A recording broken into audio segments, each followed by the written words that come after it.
You are watching Political Roundtable with UB. Like, subscribe, and leave your thoughts in the comments.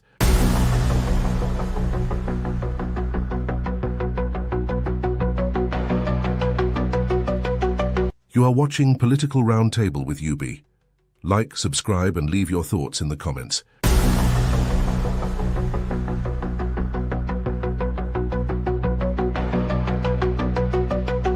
You are watching Political Roundtable with UB. Like, subscribe, and leave your thoughts in the comments.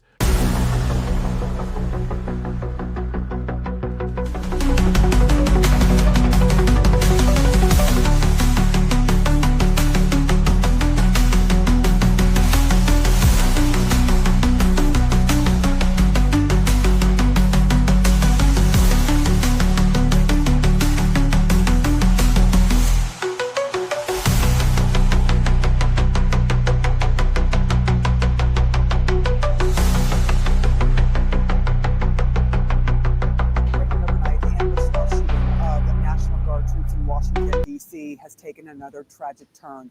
One of those Guard members has died, the other still fighting for his life. President Trump announcing that 20-year-old Army Specialist Sarah Beckstrom died from her injuries on Thanksgiving. He called her an incredible person who was outstanding in every way. New images from overnight of law enforcement officers lining the streets for the transfer of her body. Beckstrom's former boyfriend spoke to CNN and said she had a huge heart and would do anything for anyone. The other wounded Guard member, a 24-year-old Andrew Wolf, remains hospitalized and is in critical condition. We're also learning more about the suspect in custody, a 29-year-old Afghan national. He arrived in the United States in 2021 on a resettlement program after working with the CIA in Afghanistan, helping American troops. President Trump, in the wake of the shooting, says the U.S. will, quote, permanently pause migration from all third world countries.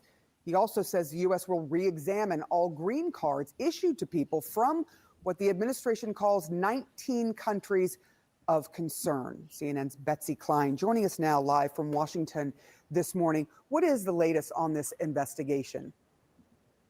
Well, Sarah, an interagency investigation is now underway to determine exactly how this horrific tragedy could have happened, while the Trump administration, meanwhile, is ramping up its aggressive immigration policies. We know that this suspect is an Afghan national who came to the United States in 2021. He applied for asylum in 2024, and it was granted under the Trump administration in April of this year. Now, we've also learned that the suspect worked with U.S. forces, including the CIA, starting in 2011. A U.S. official tells CNN that he was vetted by intelligence agencies and clean on all checks. The question now of his pathway to violence is going to be a major target for investigators. Now, officials say it's still too soon to say what the motive is, but President Trump, as he addressed troops on Thanksgiving, offering his own speculation. Listen.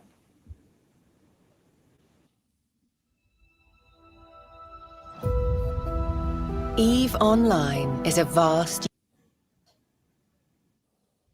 He went cuckoo. I mean, he went nuts. And that happens, too. It happens too often with these people. You see them. But look, this is how they come in. This is how they're standing on top of each other. And that's an airplane. There was no vetting or anything. They came in unvetted. And we have a lot of others in this country. We're going to get them out. But they go cuckoo. Something happens to them. Now, within hours of this shooting, the president moved to justify an even more intense immigration crackdown. The director of United States Citizenship and Immigration Services announced that at the president's direction, he was ordering the re-examination of all green cards issued to people from countries of concern. That includes about 19 countries, including Afghanistan, Iran, Venezuela, among many others. The president last night also calling for what he described as reverse migration. In a lengthy post to social media, he wrote, quote, "I will permanently pause migration from all third world countries and remove anyone who is not a net asset to the United States." We have, of course, asked the White House and State Department for clarity on what countries that would impact. Attorney General Pamela Bondi, meanwhile, says that the Justice Department will do everything in their power to seek the death penalty for this suspect. All right, Betsy Klein, thank you so much for your reporting for us. And over to you, Brad. Thank you, Sarah. Joining me now is CNN senior national security analyst Juliette Kayyem. Juliette, great to have you here with us. First, as we think about the investigation, the radius is extremely wide, including the path of travel to commit the deadly act. What do we know about progress thus far and the resources that need to be mobilized for this type of scale? Well, it's going to have sort of two nexus points. One is going to be in Washington State, sort of his ties, who he was living with, where he was living, family, contacts. Was there a network that was supporting him? Then, of course, in D.C., how long was he there? Why did he choose this group of National Guard members? And then, of course, there's the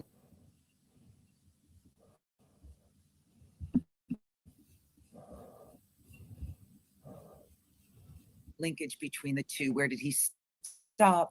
May he have been in contact with? Was he calling anyone abroad? So it's going to be extensive in that sense. What's the good news in this tragedy is it's a knowable suspect who's had ties to the United States essentially for most of his life, between his work with the CIA or with the United States in Afghanistan, through at least 3 vetting processes to get his amnesty status, asylum status, and then, of course, whatever ties he had with family and friends where he was living. And so, as information piles up, what does a typical breakthrough moment look like in the effort to establish a motive? Well, so it's interesting. I've been thinking about this a lot because he's a suspect who we don't normally have suspects who have such ties with the United States. I mean, in other words, when we have a terror or a violent incident like this, it's someone either here who has no contact with the U.S. or with U.S. authorities, or someone who comes in from abroad. This is someone who was vetted at least by the CIA or the National Counterterrorism Center, was vetted when he came over, when Kabul fell in Afghanistan. And then once again, when he's granted amnesty.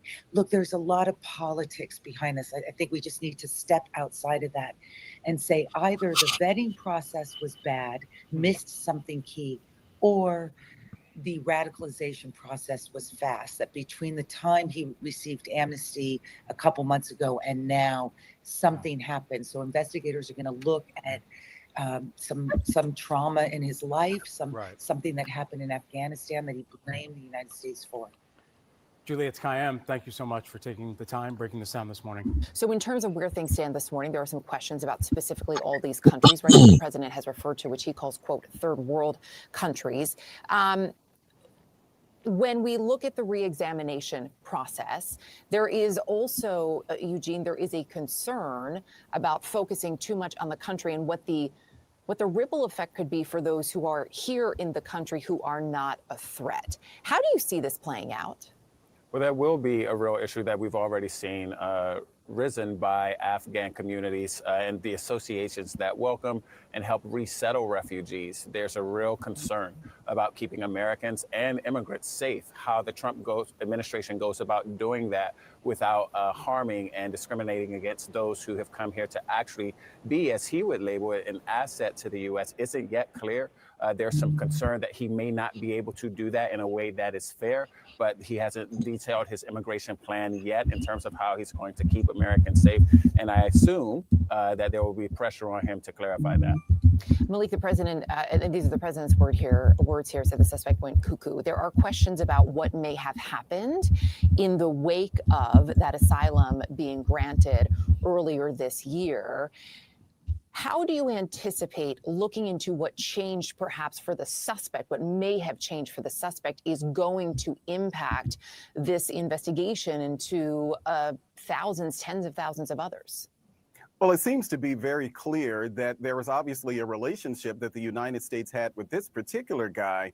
And the only thing that we could think of really at this point is to say that at some point he became radicalized. So why did he become radicalized? We really don't know the answer to that question. But the fact that he particularly targeted National Guard troops here in Washington, D.C., and I believe, if I may be getting it wrong here, but I don't think that he's a resident of even the DMV area. So what was it about the National Guard? The only thing could see is that there, because of the conversation that many people have been having about the National Guard here, not just in Washington, D.C., but elsewhere around the country. I think that's the only thing that I could think of that factored into why he would come to Washington, D.C. and shoot to National Guard troops. It's the conversation that we've been having about National Guard in the areas, much like here in Washington. Right. And again, we don't know yet. Of course, it's important to stress we do not know what the motive is behind this.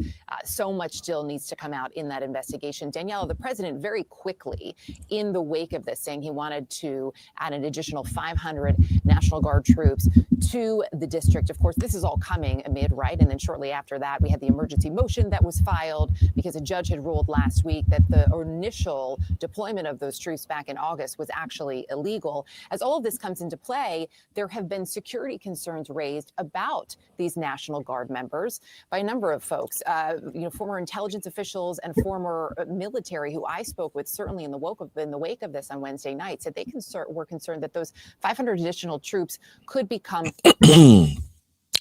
All right, everybody. You're welcome to Political Roundtable with UB. How you're doing? Today is Friday, the 28th of November, 2025, and we're just giving you updates from all over the world on what's happening on the political terrain. All right, so we started with the news from the United States, where President Trump, following the attack on the National Guards at the Washington, D.C., the president have ordered that all green card holders from third world countries, 19 of those countries to be specific, their green card, the president want them all to be reviewed.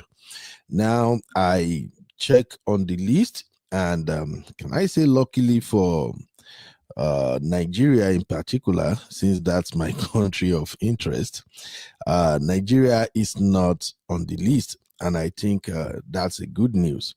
However, the caption for which this exercise is being carried out stated that this country of concerns, we actually have their green cards application as well as those already issued reviewed.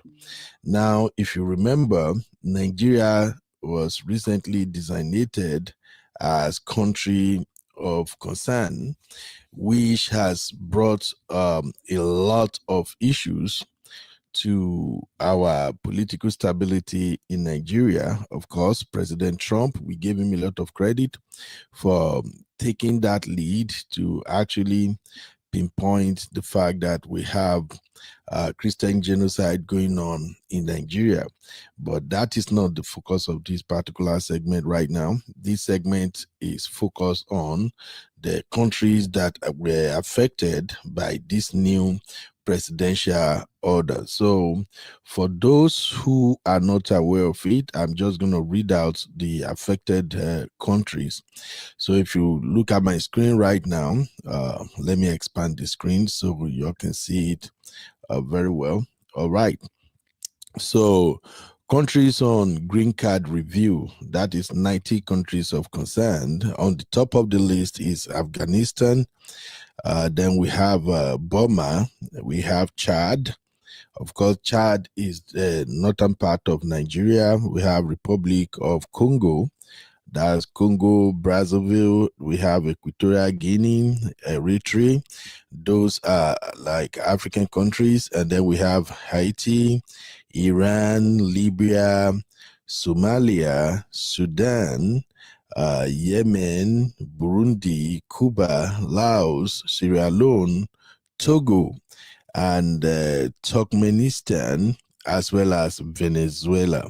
Okay, so those are the country on the list of immigration review.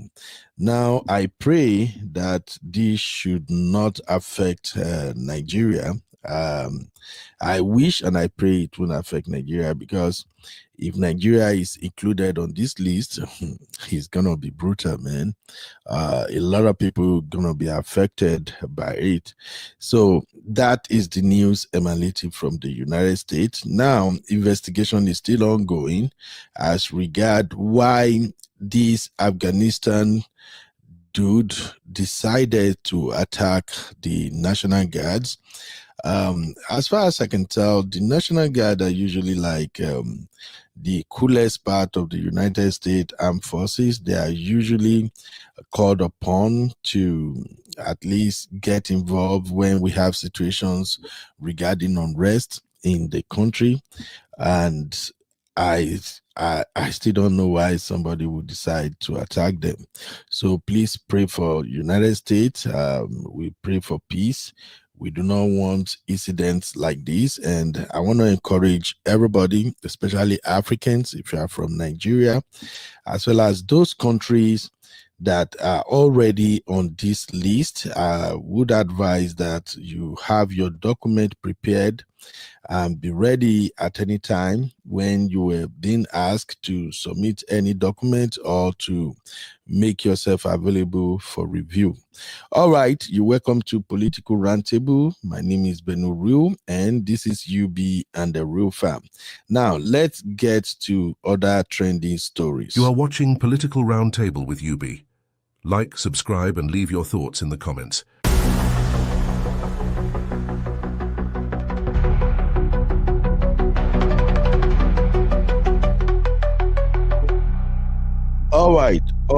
All right. So on this show, we're gonna review Senate reject the withdrawal of police security in Nigeria. I brought you guys the update on what President Tinubu administration is doing in order to combat the Boko Haram insurgency we got going on in Nigeria. One of the steps the president took was to actually instructed the Inspector General of Police to withdraw all the police attaches to VIPs in Nigeria. So we all think that was a very good development. So we were hoping that the Inspector General of Police will carry out that order as quickly as possible. And it seems the Inspector of Police is actually executing the order. However, there are some issues regarding the implementation, which I'm going to cover on this episode. So we're also going to talk about Trump ordered review of green cards. I've covered that already. So if you're just joining, you may have to go back and watch. It's just about 10 minutes. So next, we want to talk about appeal court dismisses Nnamdi Kanu's rights violation suit against DSS, DG, and the AGF. So for those who are not aware of what's going on in Nigeria, the leader of IPOB, Nnamdi Kanu, was sentenced to life imprisonment last week. And we also gathered that he has been transferred to prison in Sokoto State. The lawyer actually visited him. He gave us some reports on his well-being and all of that. But then there is this case that was lingering before the sentencing, and that was the case where Nnamdi Kanu filed for an appeal that his right has been violated by the DSS for holding him back after the appeal court has set him free. So we're going to talk a little bit about that. And of course, we'll talk about bandits on rampage in Nigeria. That's more or less like the big one right now. If you are on Nigerian social media space, you would have seen several trending videos of people being kidnapped and communities being attacked for the past 2 weeks now. We've been dealing with all kinds of security challenges in Nigeria. Now, I have more topics to cover, but let's get down to business. And before we do that, I just want to appreciate everybody who is watching right now. Shout out to all the real fam. Comfort and Agri, how you doing? You're welcome. My brother Chucky, what's up, Chucky? Chucky says, for everyone that wears the uniform around the world, thank you for your service. May her soul rest in peace. Thank you, Chucky. Hey, Sisi, what's up, mommy? You're welcome. Uncle Dio, how are you doing today, sir? And of course, I see you, Ella Koli. Ella Koli say, may Jehovah give the family who lost their loved one peace and comfort and strength in Yeshua's name. Amen. Thank you very much. Uncle Patrick, how are you doing today, sir? Uncle Patrick's replying to CC and say, you said your membership shall be reviewed. We are going to take drastic measures against your family VIP status. That's funny. Elakoli said, the Bible says the heart of man is evil. Who can know it? I don't know, my brother. I don't know. Shout out to my beautiful sister Marriott. How are you doing today, man? Sister Marriott said they should slow down. Oh, my friend just got approved last week. May she land first. Oh, yeah, that's why I'm praying that nothing should happen, that Nigeria may not be included on that list, since it's more or less like Nigeria is the latest addition to the list of countries of particular concern, right? Mario say, your radio voice is booming. I'm trying to speak my American phonetics. Just leave me, my sister. All right, Tosin, how you doing? All right, now that I've taken that out of the equation, let's get back to the main news. All right.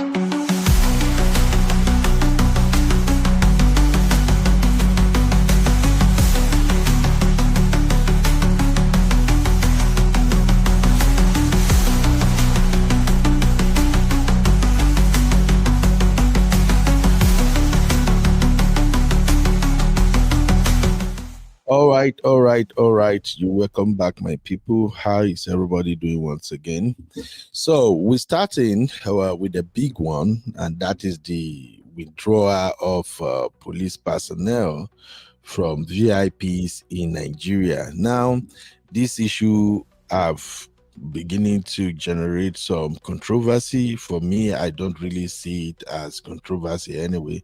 I think it is long overdue. And I'm gonna play the exchange between one of our renowned presenter on mainstream media in Nigeria, Sheun Okinbaloye, and Senator Ndume.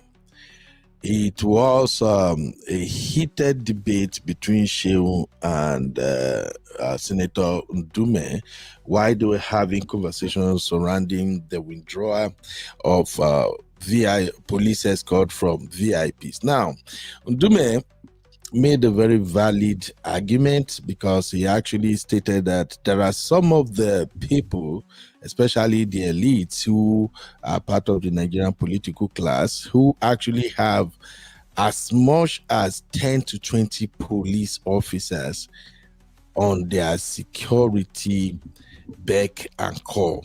This is crazy. We are running a country that we're still dealing with a lot of security challenges, and now we have politicians who, let's say, based on the fact that they are elected officials, yes, they are entitled to security guards, but when security guards are now being assigned to their children, their wife, and all of that, come on, what are we doing? So we're going to start this conversation by first and foremost listening to what went down between Sheun Okinbaloye and Senator Ndume. If you know Senator Ndume very well, he has been one of the critics of President Tinubu's administration, and is one of the long-serving senators in Nigeria. So here is what went down between Sheun and Ndume. dig deeper and dive right into all of these conversations. And of course, there's been conversation in the National Assembly, debate about the security situation in the country. The National Assembly members are projecting and proposing the death penalty for kidnappers in the country. And there are those who are saying there is a big question mark on what happened in Kebbi State.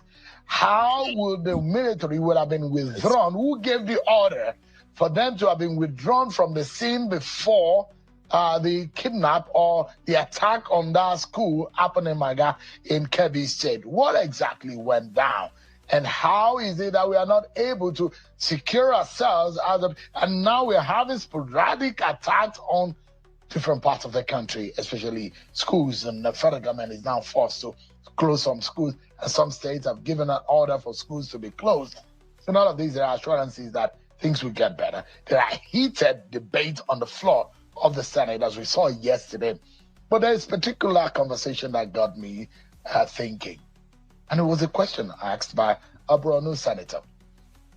It's perhaps a guest that you know too well on this program. He had some kind of exchange with the leader of the Senate and was asking some question and talking about the state of technology in terms of fighting insecurity in this country. Let me allow you to listen to what transpired between Senator Goswi Akpabio and Senator Ali Ndume. Take a listen.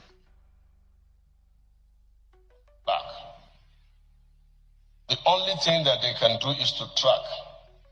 But we don't have satellite images and capacity. To your knowledge, we have. Sir, I was a governor. I used to track criminals up to Kwara State, up to Taraba, up to Jalingo. Mr. President. So it's just the wheel. Mr. President. I pick them up in any part of the country. So please don't go there. How did they even? I'm giving you information, Mr. President. Please. But I'm saying we have 4 satellites. Nigeria has 4 satellites. And we don't have satellite coverage or surveillance 24 hours. We don't have it. The civil senator, can I thank you for your contributions? And please, that some of these details should be discussed in closed session. Point of order, leader. I'm Angel Reyes, personal injury lawyer who spent 3 decades battling insurance companies. Well, what is exactly the truth of the matter? A conversation that you have within behind closed doors. We've been having all of these conversations for a long time. What do we need to tell ourselves the truth tonight? Because people are being killed. The satellite that we said China procured for us, or we paid China to do, one lot was lost in space. It's in the news. Google, go on Google Nigeria satellite, NICOMSAT. Find out for yourself whether these satellites are working, whether or not we are on the verge of actually having another deal for a satellite that works. But don't do this.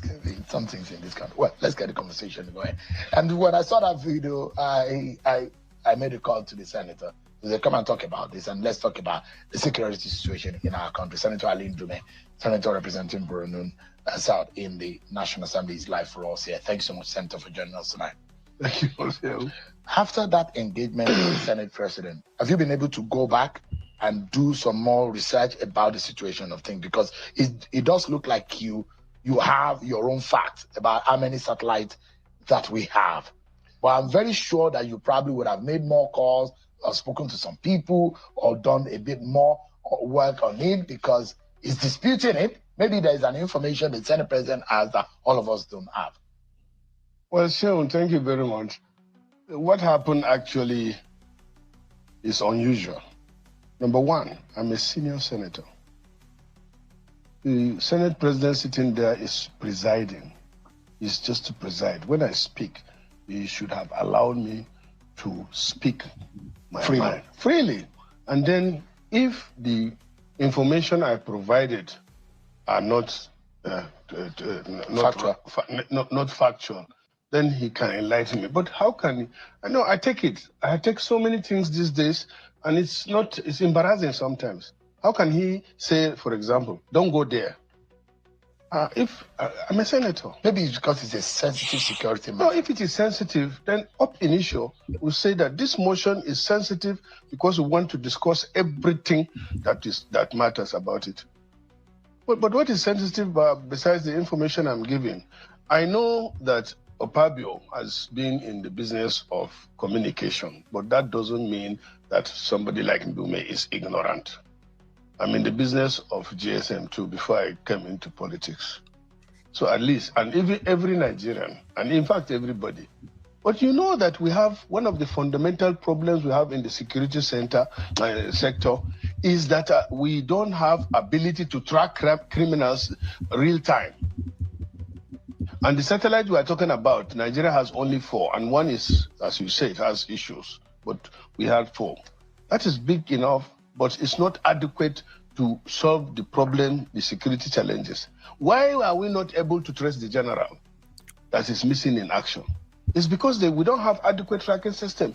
When you can Google yourself now, if you want my position, you want to Google channels here, you can do it from Google Map and you will see it, and it can direct you. But that is not to say that we can, from the satellite now, see us in the studio, not to talk of what we are discussing about.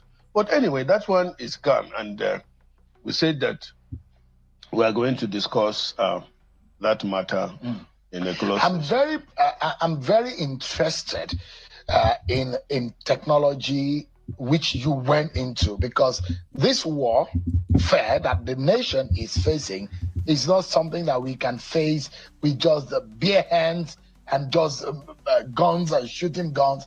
We need technology and intelligence. Yes. You were the chair, and that's why I'm particularly very interested in knowing. You were the chairman of the Senate Committee on the Army. I'm still a member of You're still a member of that committee. Yes. And I do know that you're one person that has spoken and related with me, especially because you come from Borno State, a state that has been highly impacted by the terrorism and insurgency in the Northeast region. So you probably are aware of some of these issues.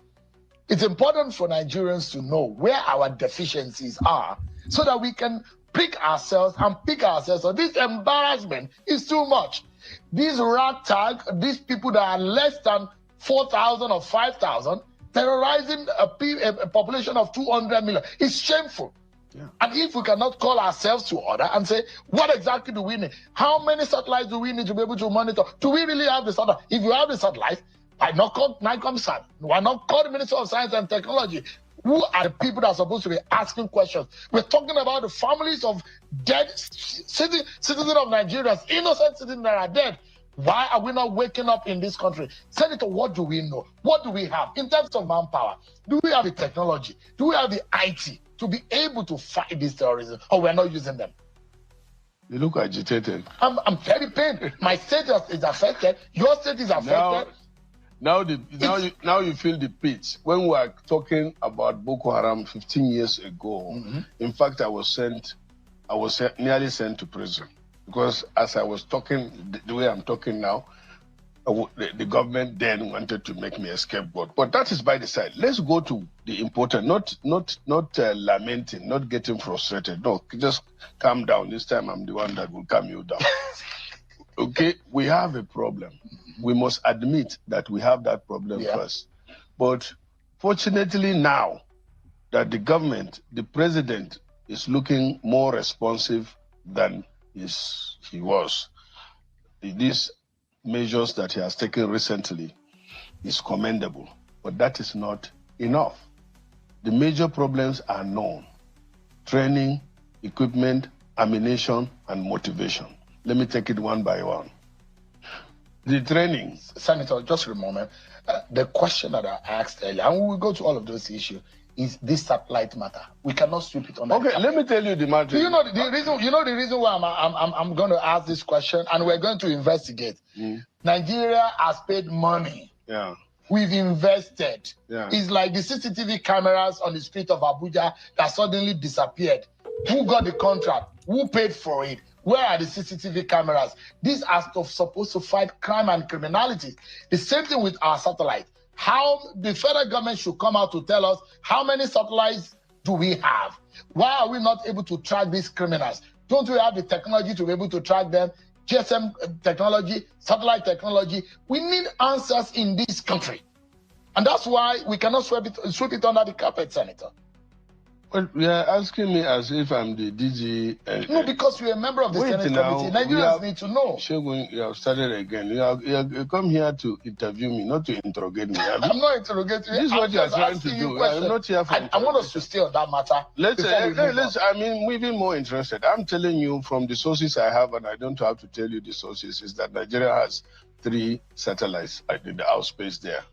And that is not to say it's not, no big deal. I think it's one of the highest in Africa. But then, to orbit, it is orbiting. The satellite operation is orbiting. If you want to have real time, then you need to have more satellite in the outspace there, so that you can have your information as the satellite orbits the Earth, coming back to Nigeria's station and like that. We don't have that capacity. If we had that capacity, those even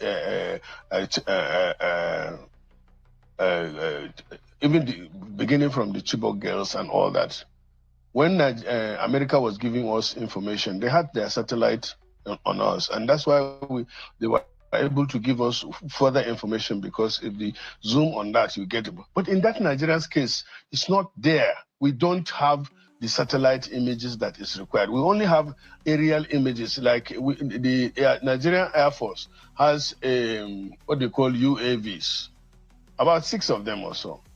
We have about 12 Tucanos, right? We have about some few attack helicopters. But all this cannot work effectively if you don't have the coverage of where your people are, where are the enemies, and that you can only do through the satellite. And for now, it is not something that we'll say, oh, Nigerian government should do it immediately. But it is something that we can collaborate with bigger countries like China, Russia, even France, or particularly US. US has about 5,000, more than 8,500 satellites out there. We only have 4. And when you say you want to have real images, you can say. So I don't know where that information is coming. Yes, if you use your Google this thing now, you can see what is happening in your house. If you install cameras in your house, and then you use is it the recent camera system, you can attach it to your device and see it right here in the studio. But you can't see what is happening in Sambisa. You can't see what is happening in the forest of Kebbi. So you need to get that technology. Yeah. But most importantly, again, as you say, since you say we want to stay on it, if we have satellites, and if we have that capacity or capability, as he said, then why didn't we locate the girls? Yeah, and let me tell you, before I go further, even as I'm speaking to you, 13 of our teenage girls were abducted by ISWAP in my constituency since Friday, I think, or Saturday. Up to now, no news. Only one of the married women among them escaped, and we are calling. We have been shouting. Well, no information now. The General Uba is missing in action. And up to now, nobody can say whether he's dead or alive. I hear Mr. President, in his speech, is accepted that he's dead. But if he's dead, where is the dead body? Senator. It's because, let's go now. No, I wanted to actually add to, so that you can buttress on it. Over 200 girls that were kidnapped. Mm-hmm. What witnesses say is that they carried them on motorbikes. Which girls? No, the school girls in Kebbi. Uh-huh. Now, they said they carried them on on motorbikes. Let's assume one bandit carried 3 girls. Mm-hmm. Divided by 200. We're talking about several motorbikes, maybe 50 or 60. And these people must have traveled minimum of 30 minutes from Maga, where these school girls. Mm-hmm. And if we have the technology, it's easy for us to be able to track them. Yeah, so you are saying, and then he's saying that, for example, the SP, he's saying that when he was a governor, he was tracking people up to Lafia. And so what happened now that they can't track people from Kebbi to this? And back to our topic, I just found out now, because I use information extraction system too. We have 5 satellites launched since 2003, but only 2 remain operational. This is just I got this information. But the two that are even operational, Senator, the two that are operational, they have military capability because they are No, it's not the issue of military. No, hold on, sir. There are in the American situation that you mentioned, there are satellites for communication.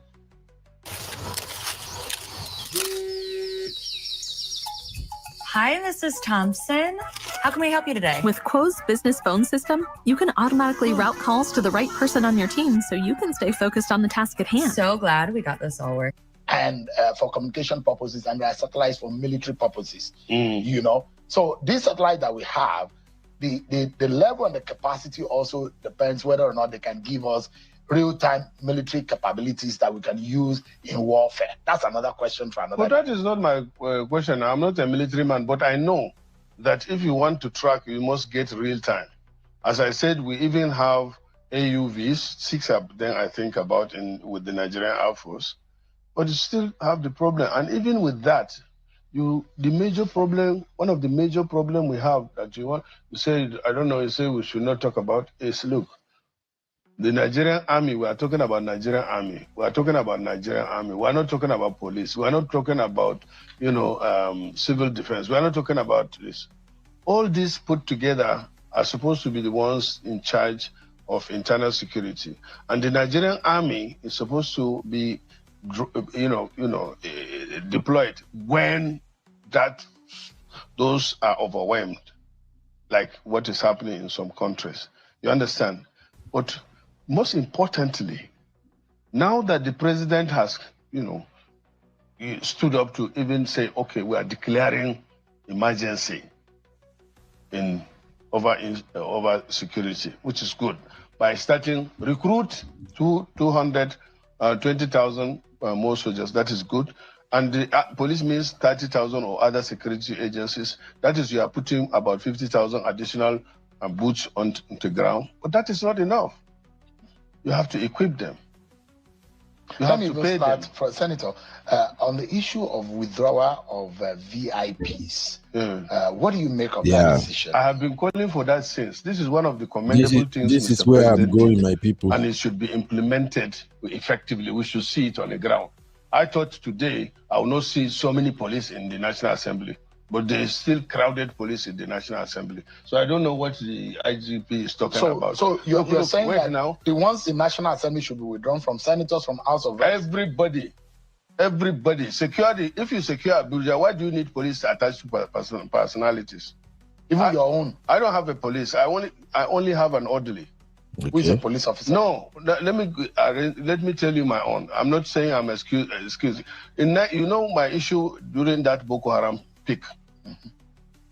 One of the top policemen and the security agencies thought I'm not only politically exposed person, but my life was then at risk. So I was attached 3 policemen. But that was a big crowd to me. I refused. And I insisted that if there is going to be any attachment of police to me, it should be an orderly. And you know why?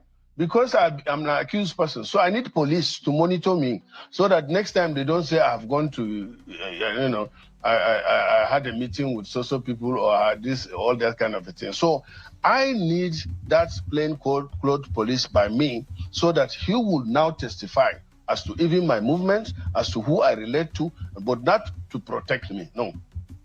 So I am of the view that all this police, you can't imagine what is happening. Some of our colleagues, some ministers have police attached to their wives. What is their business with that? Have police attached to their children. I saw some people, somebody's, I don't want to mention the name, but one of these politically exposed person, his own son, that is matured, is moving with the convoy. SSS, the police, they say, no, that is wrong. Abuse of office. It's more abuse than of the institution. It's an insult of office, not abuse. Because and some of my colleagues, I went to one of my colleagues' house after dinner, and I went to his house and saw more than 10 police. And he's a politician too. It's my colleague, I say, even my junior. in the National Assembly? Yes. A member of National Assembly, some of them, if you see them coming, or you pull back thinking that maybe it's the president or the vice president that is coming. You can see even the president. The convoy that the president goes about with is too much, too. Secure the place. And when the president goes, you withdraw. Secure Abuja, and the president can even drive out, and you know, himself.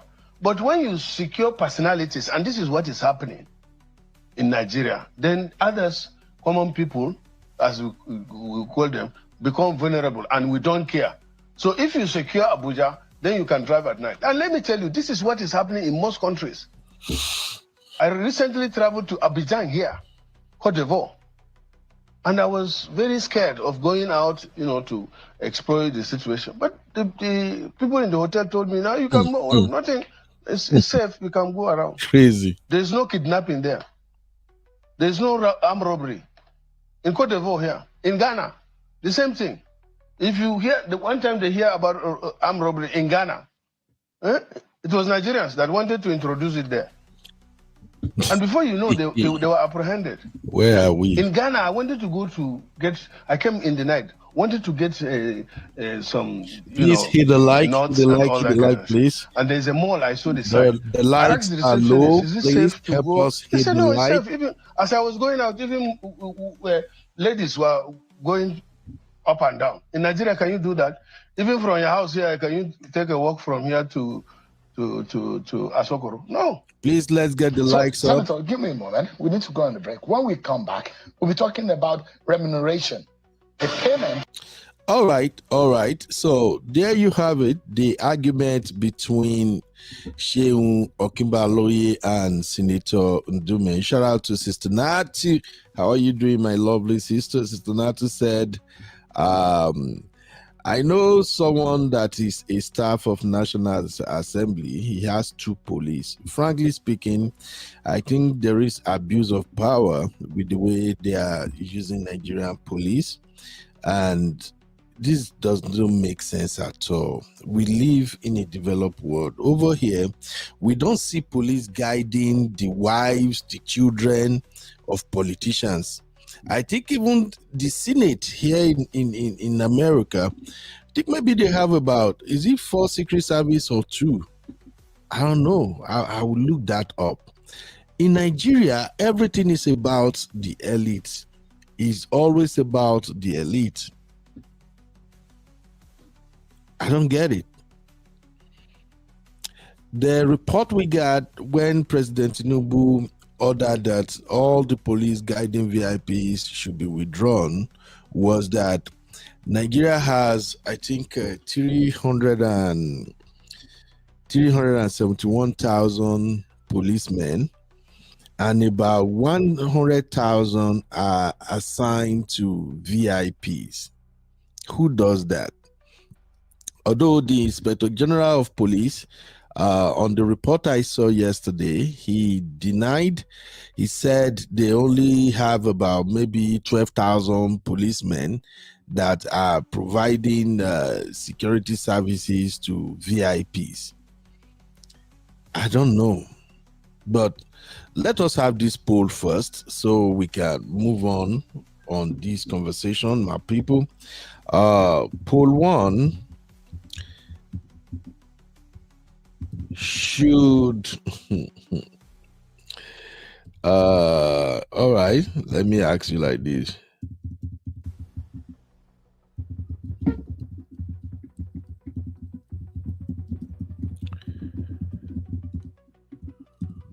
So the first poll is this: should police be withdrawn from politicians? Now, I'm not saying they should withdraw their police completely, but when it comes to just ordinary rep or a senator having over 20 policemen to provide protection for himself and his family, his children, is that not excessive? So please, let us have this vote. Should police be withdrawn from Nigerian politicians? Please drop a 1 if you think that should be done. Drop a 2 if you think it's a risk that they should be allowed to have this huge number of policemen at their services. So let's do that real quick. Uncle Dayo say one. Mr. Mario say IGP lies too much. In fact, I don't understand that particular IGP. The man is just dancing to his boss's tune. Uncle Paris said, I have 7 police in my house in Abuja. I hope they won't withdraw them before I get to Nigeria. Uncle Patrick, why now? Please cast your vote, my people. Cover said, in my state now, Kogi State, we can move anyhow, if not get kidnapped by bandit. Okay, are you saying we can't move anyhow, if not get kidnapped by bandit? Our children are in exam period, but they can't go to school because of fear of the unknown. Oh, I'm so sorry, Comfort. Sorry to hear that. Fahad said, Senator Ndume is one of the consistently sincere senators in Nigeria. Yes, I agree to that. The man has been very, very consistent. Uncle Patrick said no. So, Uncle Patrick, you don't want them to withdraw police from politicians? Uncle Patrick, you go help me explain why. Chucky said one, but in the UK, there is police and special police protection. Yeah, we do understand the special police protection, but it is the abuse of power that really matters here. You have to see, do you even notice that even their side chicks, many of these politicians, their side chick get police oddly. Imagine. And we are crying of insecurity. In the first place, we don't have enough policemen to secure the entire 237 million Nigerians.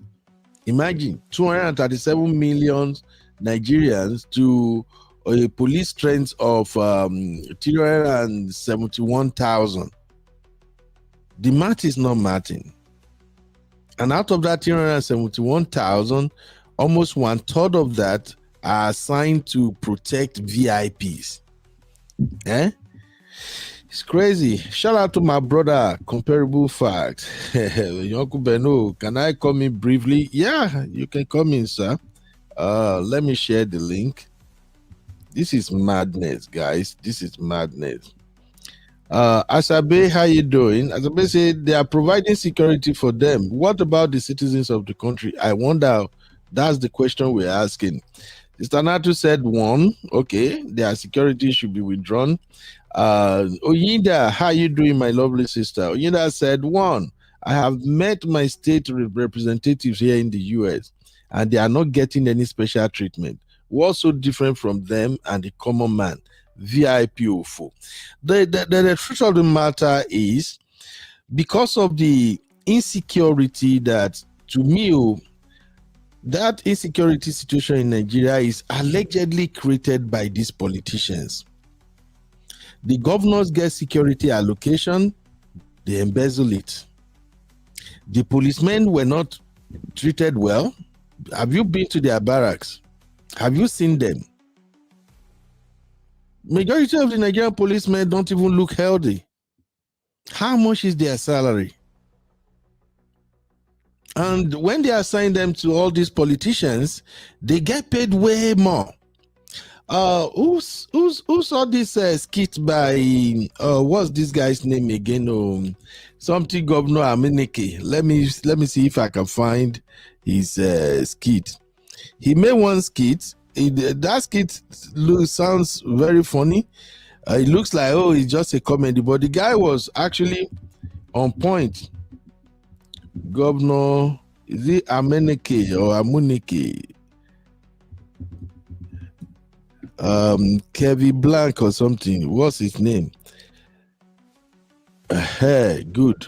I think I found this video. Let me see if I can see the very one I'm looking for. So he made that skit where somebody rushed to the police station and said they are being attacked, that they need police to come and help them. He said Oh, that they only have 4 policemen. No, that every other policeman has been assigned to protect VIPs. Why they were still at it? One guy came in and said he's a superstar. He want to go and shut down a party that he need 4 police escorts. Though it's a comedy, it sounds funny, but that unfortunately is the reality on ground. Everyone is moving mad in that country. We have a very, very long way to go. May God help us. If I see that skit, I'll share it again for everybody to see. It's so funny. Madness everywhere. All right. Yeah, Sister Natu say you don't need more than 2. Yeah, Peanut said 1, Comfort said 1. Thank you. I shared the link for those who want to come in. Is that Godfrey? Godfrey say all the police should be withdrawn from the politicians. Me too. Uncle Dio say top rated side chick get oddly by politicians. Absolutely. I think even Regina Daniel at the time moves around with police oddly. That's crazy. Perhaps seriously, it's not a joke. I personally know a House of Rep member, not even a senator, that assigned 3 policemen to his new bride. Welcome, Uncle Dayo. Uncle Dayo, what's your take on this matter? Should all the police, should police be withdrawn from the political office holders, especially House of Rep members and senators? Not like complete withdrawal, but maybe they just need maybe 2 or 3 policemen, and all this excessive use of police protecting their wife, their children up and down. What's your take, sir? Thank you, Uncle Beno, and happy weekend to everybody. Happy weekend to the real fans and everybody on the platform. I am going to say here that the police should be withdrawn completely from the politicians because they have options. They have options of getting private protection. We have private outfits, private security outfits there that are licensed to carry guns to protect. They can afford it. So why taking from the police? The police already is not enough. You said we have 371,000 police protecting about 200 million people. Look at the ratio. It is grossly undermined, in fact, very, very inadequate. And yet, 1/3 of it is being drafted to be protecting just 0.1% politician, which to me is not even reasonable. And then there is something that Senator Udume said in that interview, which I want to go with. He said, instead of securing individuals, secure the state. If the state is safe, you don't need to be securing individuals. And that's the truth. Make the state safe that for everybody to be able to move about freely. If you're going to keep on using police to secure high personality, even apart from this, our politicians, sir, what about rich people, influential people? We have Yahoo boys that are having police escort. We have all these rich people too that are having their own police escort. All the millionaires, all the businessmen, all the people of all the people of concern, all the people of interest. Many of them have police escort.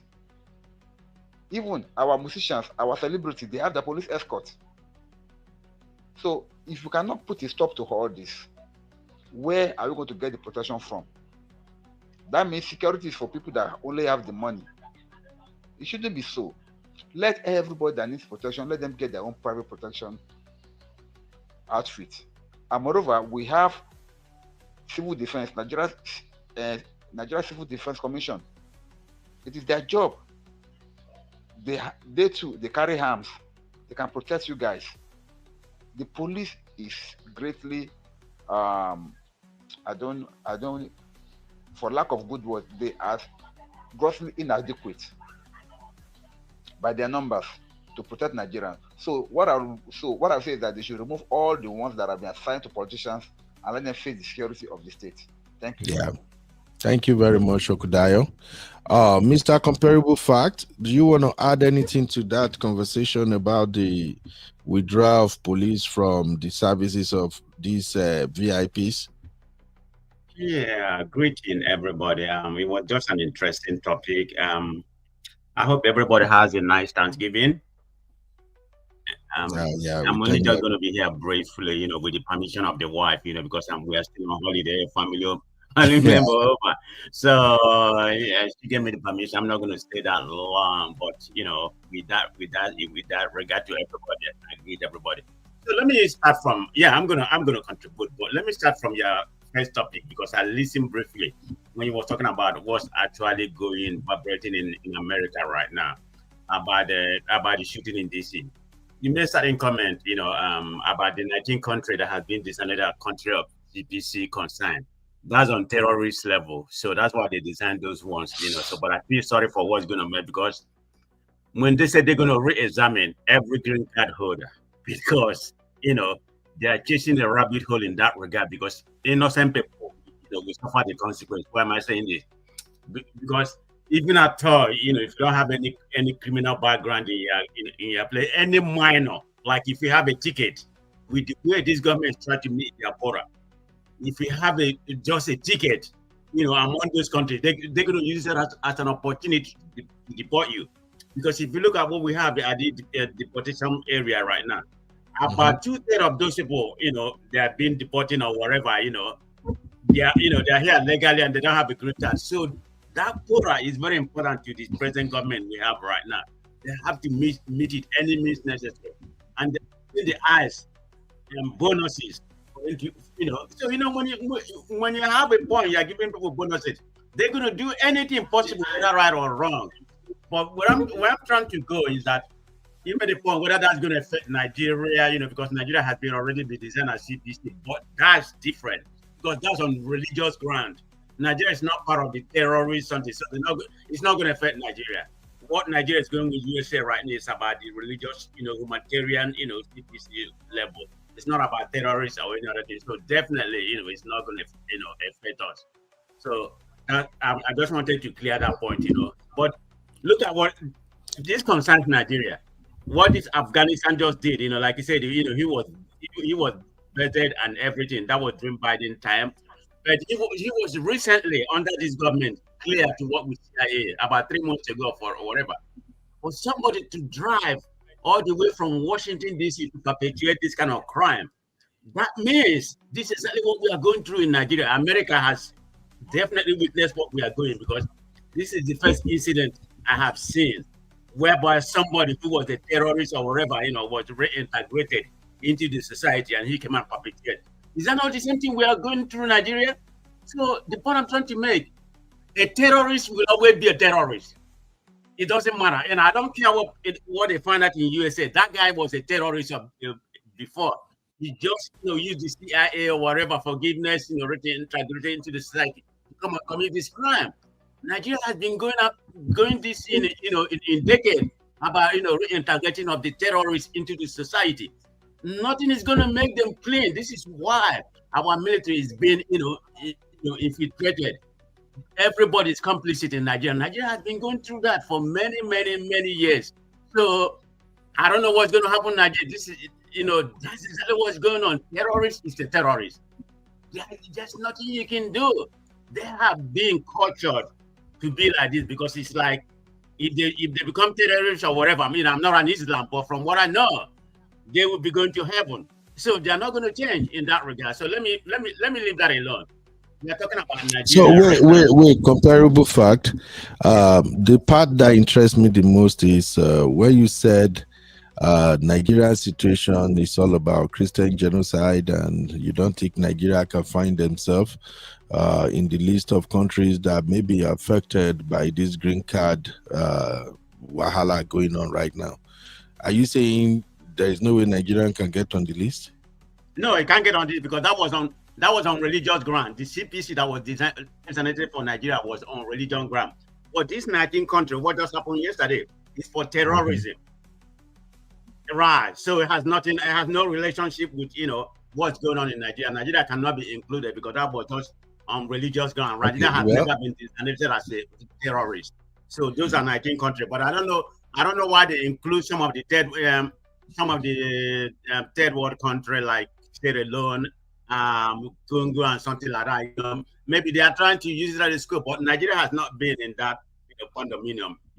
So that's what I was gonna point out, that Nigeria can actually end up on that list as far as this how is are they concerned. going to classify as a terrorist country?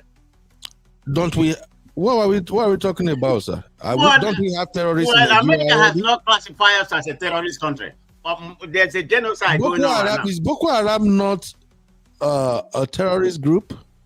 Yes, they are a terrorist group, but what I'm saying, America has not designed us as a terrorist group. That wasn't the purpose of the redesignation of Nigeria, which was did before during the Trump era, and now he has done it. It's for religious humanitarian grant. He did it. It was well specified that this is for religious humanitarian grant. That's what I'm trying to say. He has nothing to do. That's why we are not included, and I don't think we're going to be included unless he has to redesign us for terrorism. But it cannot just because of that reason of. I know it has a little bit of. I know it has a little bit of maybe a little bit of connotation to what I'm saying, but we are not in that. And this is just my personal opinion. I spoke to a friend of mine. Mr. Comparable, I'm not saying the lawyer know everything. I actually like your optimism. I like it. It's really good. But for me, as far as President Trump is concerned, I won't take anything off the table. Oh, no. That is why, I completely agree with you, okay? That is why I like what my sister Natu said here. The reason why Nigeria is not on the list is because we signed an agreement this week to prevent invasion and blah, blah, blah. That is why we are not there. As soon as those deals are not honored on the part of Nigerian government, anything can happen. Let's just pray we don't get to that, because if we get to that, it's going to be a lot of trouble. Anyway, So go ahead, sir. Can you address the other part? I don't know whether an agreement was signed, whether it was a baba, Okay. they gave us two conditions. Of course, the Nigerian government, they are lobbying all over, particularly they are lobbying the foolish Democrats, because Democrats have their own talking point. You see a lot of Democrats coming on TV said there's no genocide, there's no Christian genocide, that Trump is trying to use it as an excuse. I can understand the position, but they are very naive to, for them to say that. Of course, we saw what happened in New York. The APC when I hired a lot of New Yorkers, to carry a placard saying no genocide. You all saw that, right? All right, let's just move on because of my time, sir. Okay, What do you want to say about the? You have anything about you want to say about the withdrawal of police from the politicians and the so-called VIPs? Is that a welcome development? I have things, But let me use 1 minute to say about what Ndume was saying in reference to intelligent briefing or something like that, What is wrong with Nigeria? I think Nigeria Congress has an intelligent branch, that brief them for intelligence. So it's kind of very ironic when it comes to Nigeria. The Senate president was acting that he doesn't even know there's a terrorism, the gun dropping and everything happening in the north doesn't happen. Where are our Congress? Don't they get intelligent briefing? Is that not a body that brief them? So everything is not just, it's not just good in Nigeria. So having said that, on the VIPs, on the withdrawal, it's about time. That's overdue right now. They should have done it a long time ago. But I understand when some of these Congress people, because of the predicament we find ourselves, of the crime and terrorism in Nigeria, whereby they are asking for, police protection. Because let's be real. All this things you see going in Nigerian Congress, House temper is because of the chicken has come home to roost. It has come home close to them. That's why they're making all this noise. Forget about all those noise they're making. If it hasn't concerned them or the chicken hasn't come home to roost, they wouldn't be, making all those noise they're making. It wouldn't have concerned them. But having said that, I'm kind of conflicted because of the situation we find ourselves. But if I actually have to vote, I will say no. Let them go hire a private security. I believe we have private security group in Nigeria because if you look at U.S. Congress, they don't have a police escort. only the Senate President, the Assistant Senate President, and the majority, what's his name, the Speaker of the House. They are the only one that has police escort and and this police escort and bodyguard. The other Congress people, they have to go to private, hire their own escort, except when it's necessary. Maybe one of the Congress people's life has been threatened or whatever. Then they can assign them. They can assign them the Capitol Police. That's what even the senators, the Senate President is the Capitol Police, the police that was designed for that capital. I don't know if Nigeria has that in Aso Rock. That is the people that guide the Senate, the majority leader, the Senate, the Speaker of the House, the second in command. I think only 4 of them that has the Capitol Police. So, yeah, in my own opinion, like I said, I was conflicted a little because of the, Nigerian nature. It's different from America. A lot of, crime, terrorism. But like I said, if I have to vote, I would say no. They just have to take everybody away. But I don't know if that's going to happen, Uncle Beno. Nigeria, where you and I come from, they're going to be lobbied. Tinubu may have said it because I just believe whatever Tinubu is doing right now is window dressing. Just please just round up your point so that I can have other people also. Yeah, but the point is that they should withdraw the whole police. So Tinubu is just doing window dressing right now. That's how I see it. Thank you very much. Okay. Thank you, sir. Just for the purpose of education, I see Uncle Patrick is here already. Let me just quickly enlighten our people on how this thing works in United States. Okay, that's why we have this show. We educate and we share info. So for those who do not know, I actually asked Google, are U.S. Congress member using police for personal security? What I found is that yes, some U.S. Congress members use police for personal security, but the level and source of that protection vary depending on their roles. So U.S. Capitol Police, meaning that the Senate, the National Assembly have their own police, not like the general police that we have. So the primary body responsible for the security of Congress is the U.S. Capitol Police. Their jurisdiction covers the Capitol complex in Washington. That is the State House, the Assembly, the National Assembly. That is where the Capitol Police operate. All right. And they are also authorized to operate throughout the U.S. to protect members of Congress and their families. Now, listen to this. Leadership, first of all, a small number of high-ranking leaders are assigned full-time 24/7 personal protective details by the USCP. This group typically includes the Speaker of the House, the Senate President, and the majority and minority leaders and whips of both chambers. It's not like the entire Congress members that now have access to using police anyhow. Also, listen to this one. The rank and file members. Most rank and file members do not receive permanent full-time security details when they are away from the Capitol complex in their home districts or traveling. Okay. Then threat-based protection. The USCP also provides security on a case-by-case basis if a specific credible threat against a member is identified through their threat assessment process. The number of such threat cases has increased significantly in recent years. So I just wanted to quickly bring that to this conversation, just for us to know that the Nigerian politicians, they are abusing the use of the police officers. So in other words, the National Assembly in Nigeria are supposed to have their own police unit that only protect them when they are around that complex. Not all of them. We have 104, I think 104 senators, right? And about 360 something or 340 something House of Rep members. Now do the math. If each of them goes about with at least 5 police officers. Just do the math. On top what? But anyway, that will be a conversation for another day. Uncle Patrick, you welcome, sir. Hey, UB.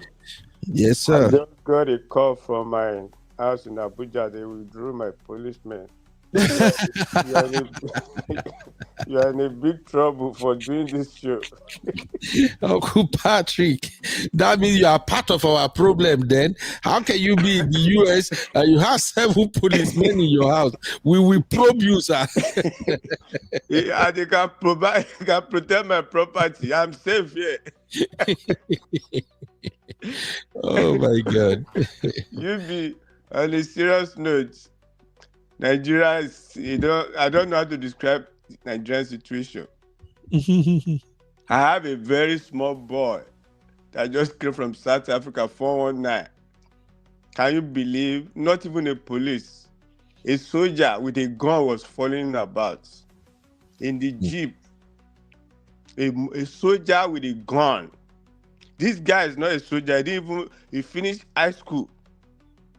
I went to South Africa and doing 419, had money, came and buy a house in Nigeria to show you how our security force has gone down. Uncle Ben, let me give you a very simple example. A House of Senate member, a member of representative that is representing his people doesn't have a website that could be built with 100,000 naira. Let's say 50,000 college students will build a website that you can go there and see what this man is doing for their constituency. He doesn't have an office that you can go and if you have any issue that you can talk to people. People just go there to ask for money. That country is, I don't know. We that are not even American, as in America, we're American citizens, but we are not born here. We can call our rep. They have office there. If you have any issue with immigration, any issue. I remember during COVID, I was not given any money. They said I've gone back to work. Meanwhile, I just called member of my representative. Can you believe unemployment called me? He said, you call our guys. I didn't call your guy. Somebody call your guy. They said, are you at home? I said, I'm not at home. And they paid me my unemployment benefits. That country is all about money. I don't even know how to describe. That's what the Boko Haram are asking for. Everybody, all these terrorists, bandits are asking for millions. I'm fearful for that country. You saw the video of the couple that were kidnapped in Edo State. If that were to be your family, how will you feel? They said they're going to Ekiti State now. I don't even know. And these people are sitting down there, they are talking about satellite that we bought and we cannot account for, that disappear. When in Israel, if you go to anywhere in Israel, there's camera everywhere. That's why those people can locate where Hamas are and bomb them directly. We have all the money to do that. Uncle, everywhere in Israel, they have camera everywhere. Young kids are soldiers with their gun. There are many places that we go in the bus, they have to search you with your passport. I don't know what we are doing. These people know what is happening. They know our problem. They are just sitting down there. I want them to withdraw the police. Let them go, let Boko Haram, let go and meet them in their office. Maybe they'll be serious. I know of a senator that was kidnapped one time. They paid almost 400 million. The man has left the Senate now.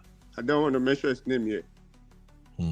They need to withdraw the policemen, open their yash, make them kidnap all of them. Maybe they can sit down there. Because these people don't care about anybody. They don't care. They are really worried now. When policemen they carry a guy wife back, is that what policemen are meant for? Yes. When this boy, the other police are this boy's son, that small boy, I forgot that man's Okoya's son. Where is the matter now? When Chinese man they pay police, they give them money. Uncle Ben, I beg. I don't even know what to say. Is that what we'll be discussing now? Is that an issue now that should be discussed? when there's an emergency. Yeah. Say, no. They shouldn't cast a vote. Look at Senator Duma is talking about his friend that had 10 policemen in his house, a junior senator. Doing what? The policemen will want to go, Uncle Ben. I wouldn't blame them because they will give them money. They will give them money. They don't have to be on the road. The policemen will be crying now. But let them cry. Let them withdraw everybody. Mm-hmm. I know of a person in America here. Before he gets home, 2 policemen are waiting for him with gun and van. It's not a policeman. Yes, I know of a man. The last time the man went to me, he showed us the picture. One in front, one at back. And every day, give them 20,000, the policemen. When they are leaving, give them $100 and they'll be jumping up. That's what we are dealing with. Anyway, thank you, Uncle Patrick. Yes, sir. Let me quickly play the reaction from one of these. Yeah, I'm on. One of these Agbada and Baba regard wearing politician, how he was dragging with Sheung about the withdrawal of their police escorts. Take a listen. If you're taking away from your present deployment, is a redeployment. Going back to base, how fast can this arrangement be? Because I know it cannot be immediate. It is immediate. Directives in the police system is always with immediate effect. An immediate effect connotes that you start the implementation activities immediately. Implementation can be in phases, but it must be seen to be in action immediately. But we must emphasize strongly that we implement it with serious caution. If not, the fallout of a hasty implementation of this directive, the fallout will be regrettable in many respects. And we have historical antecedents to this mindset. For example, we're here in this country when policemen were withdrawn from the late Bolaige 2 to 3 hours after they withdrew them in his house. What happened stands as one of the most difficult part of our national history. What happened thereafter? We are equally aware in this country that a VIP in the name of Funshaw William had no opportunity of police being with him. And what happened to him in his house at Ikoyi some years ago, a good number of us who are in the security business, we have not forgotten. Another situation that occurred in this country arising from this VIP withdrawal of policemen or security aides, it happened to late General Muhammad Shua in Maiduguri. Security details were not within his precincts, and he was terminated in his house. Another one was former PDP South Vice Chairman, National Vice Chairman South, one Chief Dikibo or whatever, operating without security details. What happened to him became another sore point in our national history. So it is dangerous for VIPs. We don't have what it takes, or we don't have a crime, an environment that can protect, or that people can feel free, especially when you're politically exposed or a VIP. Sure. We have a porous environment. Not necessarily porous. We have inadequate security. My name is Melanie Ramos Perez, assistant principal and a proud idea parent. As a working mom, environment. For example, in Africa, the first 3 major populous countries are Nigeria, Egypt, and Ethiopia. With our population of 230 million people, we are still operating with police strength is growing of less than 500. Egypt, with a population of 106 people, they have a police strength of about 1 million. Yeah. Ethiopia, with a population of 96 million, they have a police strength of about 970,000. But yet we are here with a population of 230 million, Yeah. running a police organization with less than. So it's stand logic on its head, isn't it? It's not the problem Because of- just a moment, we have about 450,000 police officers. Maybe in the last few months, their recruitment not up to 50,000. I understand. So we have less than 500,000. Now, out of that, those red berets bearing officers are what they call the SPU, the Special Protection Unit of the Nigerian Police Force. They are the ones who are deployed to guard VIPs and all whatnot. And about 100,000 from records and report are guarding VIPs in the country. How can you take 1/3 of your security personnel to guarding less than 1% of your population? Isn't logic being stood on its head? Well, in a way, that concept stands logical, but in many ways, that concept is illogical. In security calculus, it's not the number of people in an environment that matters, but the strategic importance and influence that matters. Therefore, in a policing a district, people who have strategic value in terms of eminence, they are more prone to adverse criminality, much more than people who are otherwise. And therefore, in security planning, so you will secure secure the vulnerability. So you secure the few, not the few per se, against the advantage of the.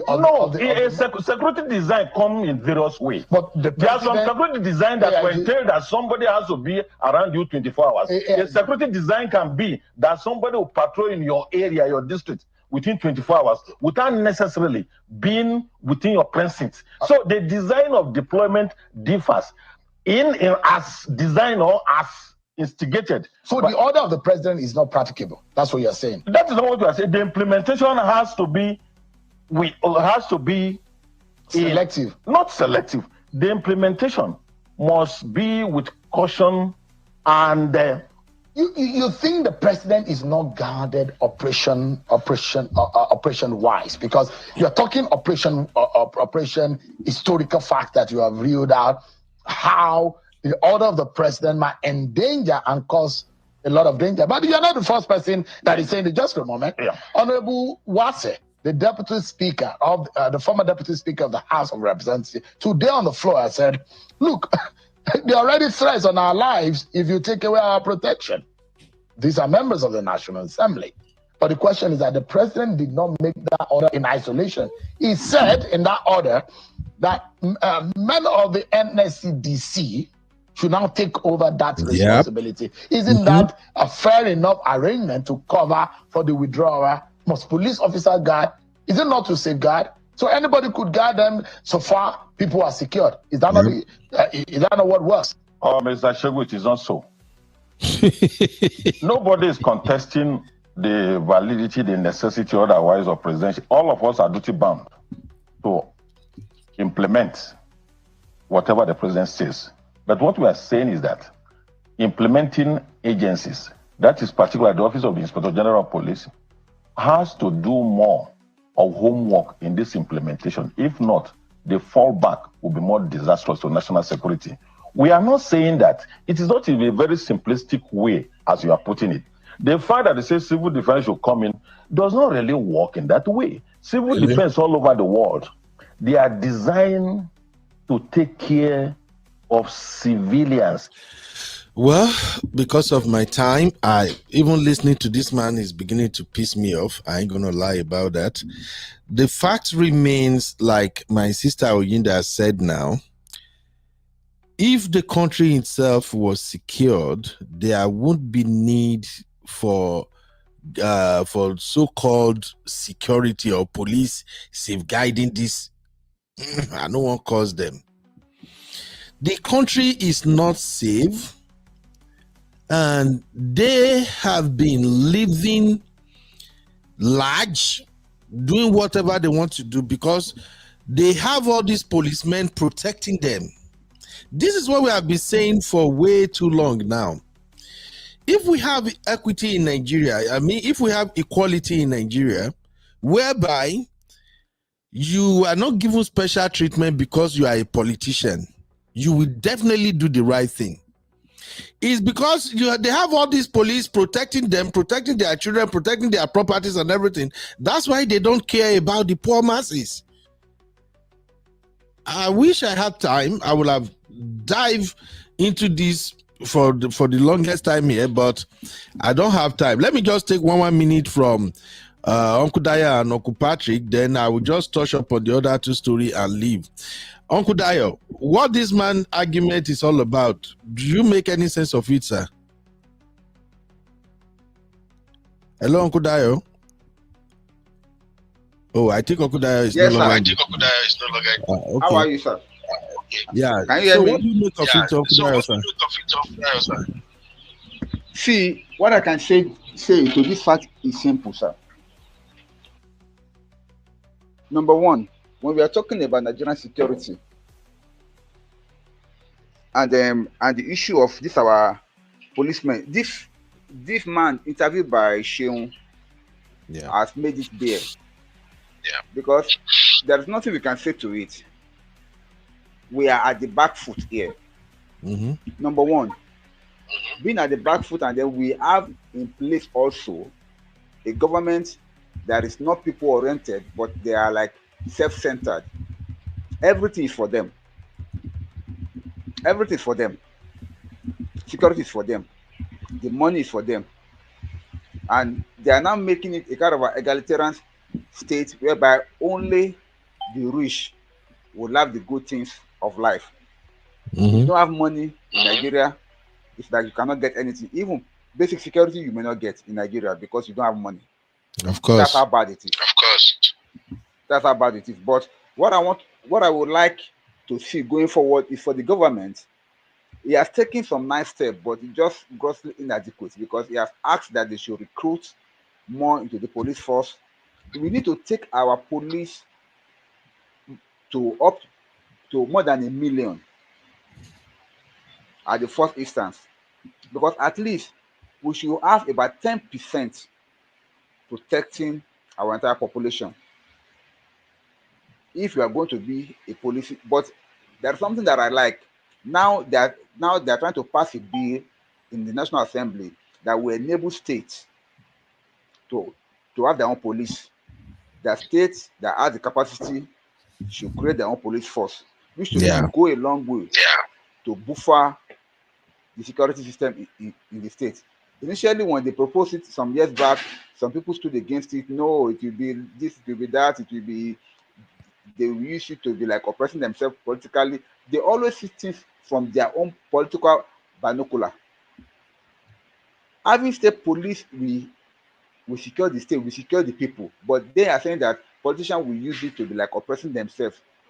Everything else, there are two sides to a coin. You have to look at both good and bad, but once the good outweighs the bad, it should be that decision should be taken out. I mean, that decision should be carried out. But in our own case in Nigeria, anything that does not seem to favor them politically, they will not subscribe to it. And that's how bad it is. They will oppose it. Yes. But I thank God that now this situation of this banditry and this terrorism is now shaking the table.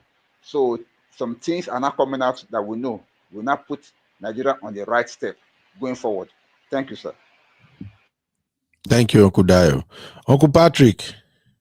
Yeah, Uncle Ben, thank you. So this man was able to roll out the statistic of people that were quiet because of absence of police. No, Uncle Ben, it's not a laughing matter.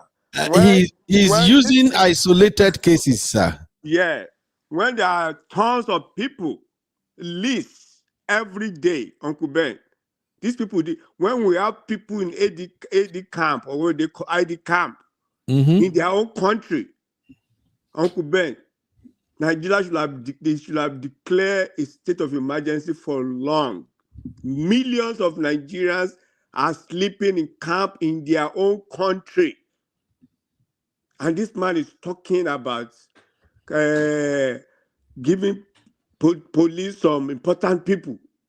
So those people that were quiet, that somebody lost 10 person in his family, they are not important. This is so sad. They even have an alternative. The last time I went to Nigeria, civil defense are carrying gun.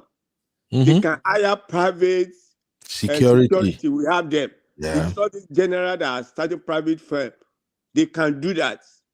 Let them do that for now. It's When because, sir, sorry, Patrick, let me just quickly add this. It's because they are not used to paying for nothing. That is why they use the House of Rep and Senate as retirement grounds. These folks have been used to eating Nigerian taxpayers' money for way too long. They don't. The police are not even taken care of. Is it not what Chowore is fighting for? When they leave, no gratuity, no pension, the money is being delayed. What are we talking about? Look at the man well dressed with agbada and everything. He's talking. I wish they can. All these terrorists, they are even stupid.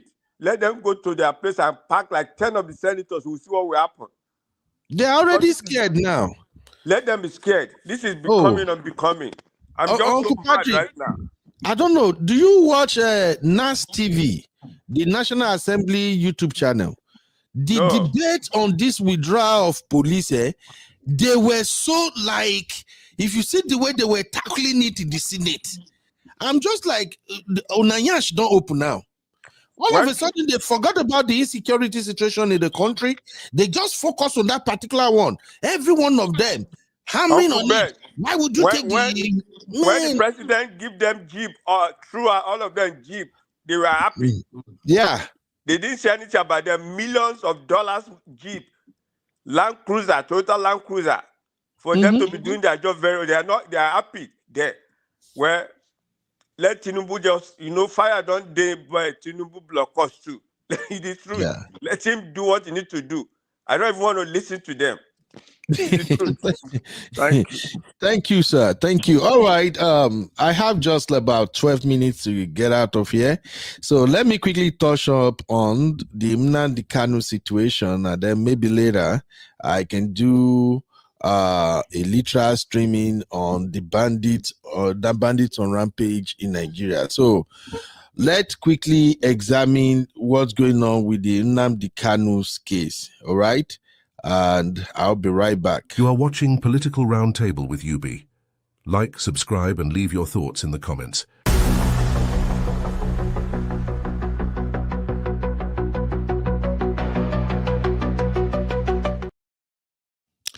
All right.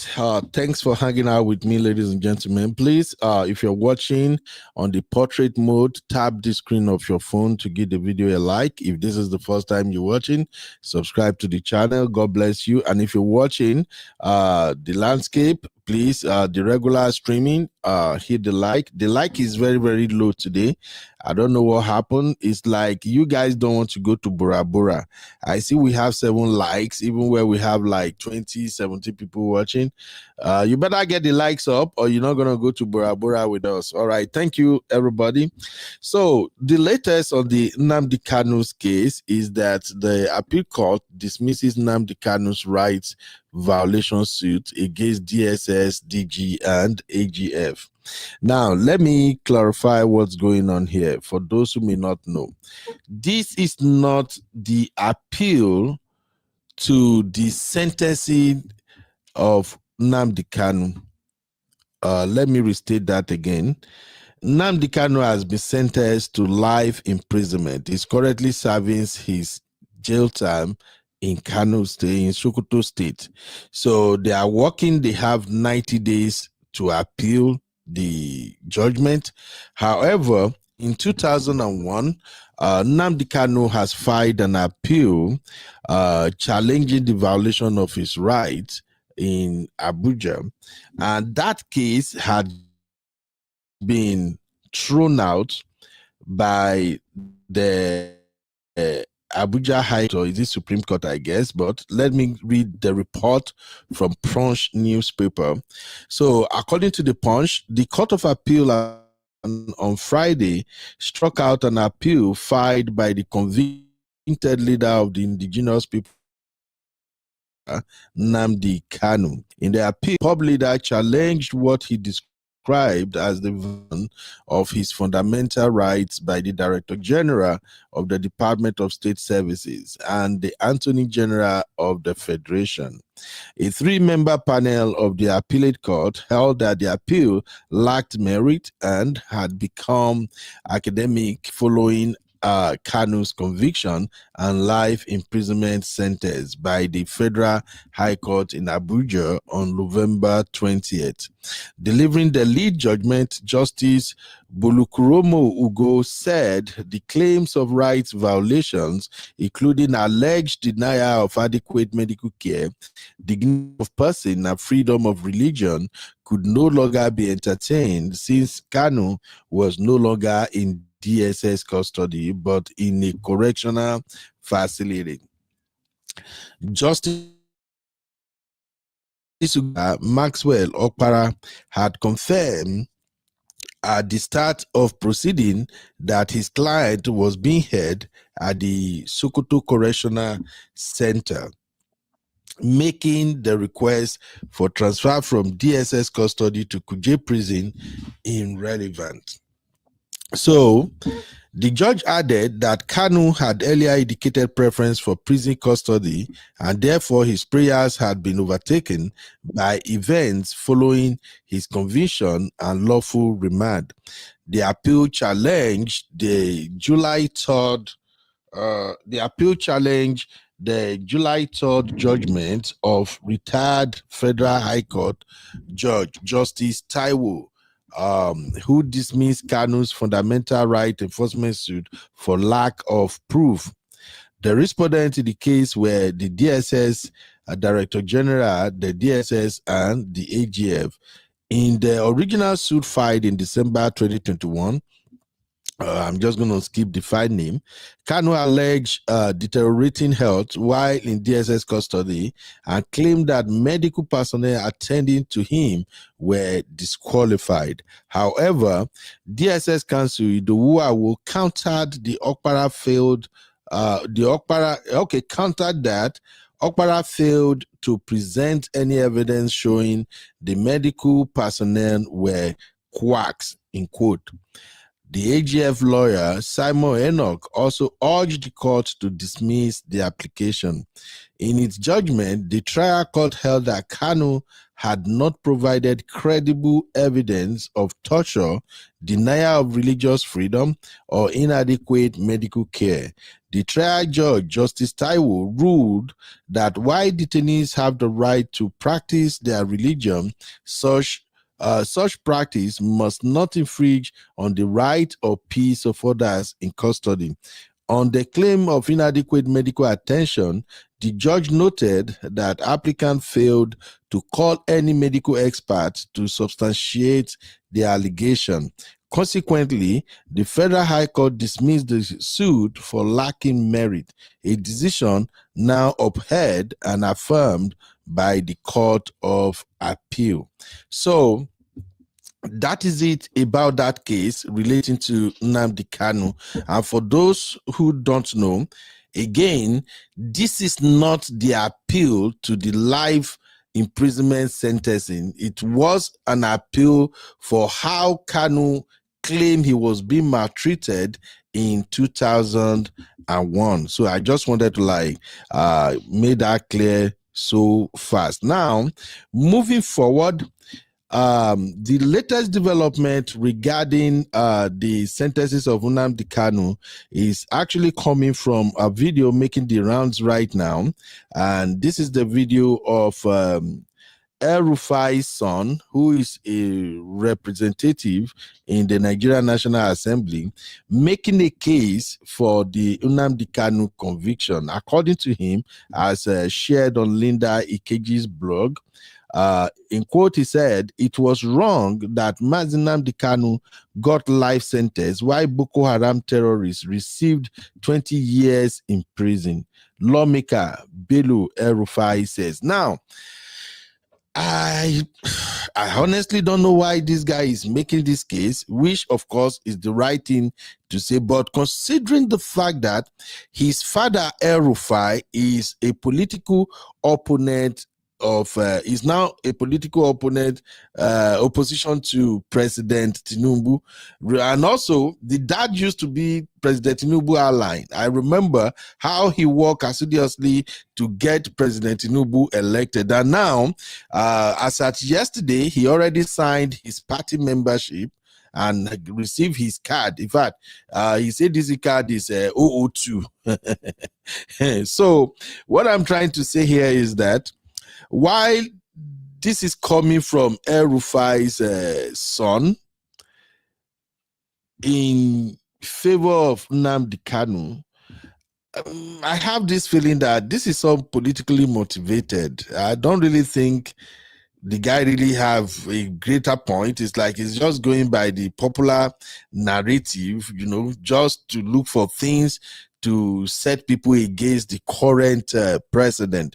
If this guy has been talking about the insecurity situation they got in the north and probably coming out with bills or suggestions on what they can do to rectify the current situation they are facing in the northern part of the country, I would say, yes, you are talking about choosing Nnamdi Kanu's case to now be what he has to tender or argue for in the Congress. I don't know what you think about that. So please, I'm going to play the video shortly, and then I will take some comment from Uncle Patrick and Uncle Dayo, and we can call it a day. Take it a listen, my people. Listen to this, please. There was a conviction recently of a terrorist, Boko Haram. I believe his name is Husseini Ismail. He was convicted for 20 years by a high court. He was a Boko Haram terrorist. Mazi Nnamdi Kanu was convicted, I think, last week, and his own conviction said life sentence. I don't understand why one terrorist is getting 20 years and the other is getting a life sentence if you're saying that. I think Pastor made a good point. There's this idea that justice is served differently, and it affects the problem. Mr. Speaker, I'll conclude by saying this. I've been an advocate of state police. I've sought the wisdom of more experienced members like Honorable Sada Soli, Honorable Ado Dogwa, even yourself and the Speaker. I think the definition of insanity is doing the same thing over and over and over again and expecting different results. Somebody said that earlier. We cannot be sitting in Abuja and expecting operations to be efficient in Benue. We have to go back to communal policing. You that are older than us always tell us there was a time when if it just comes to a community, everybody knows him.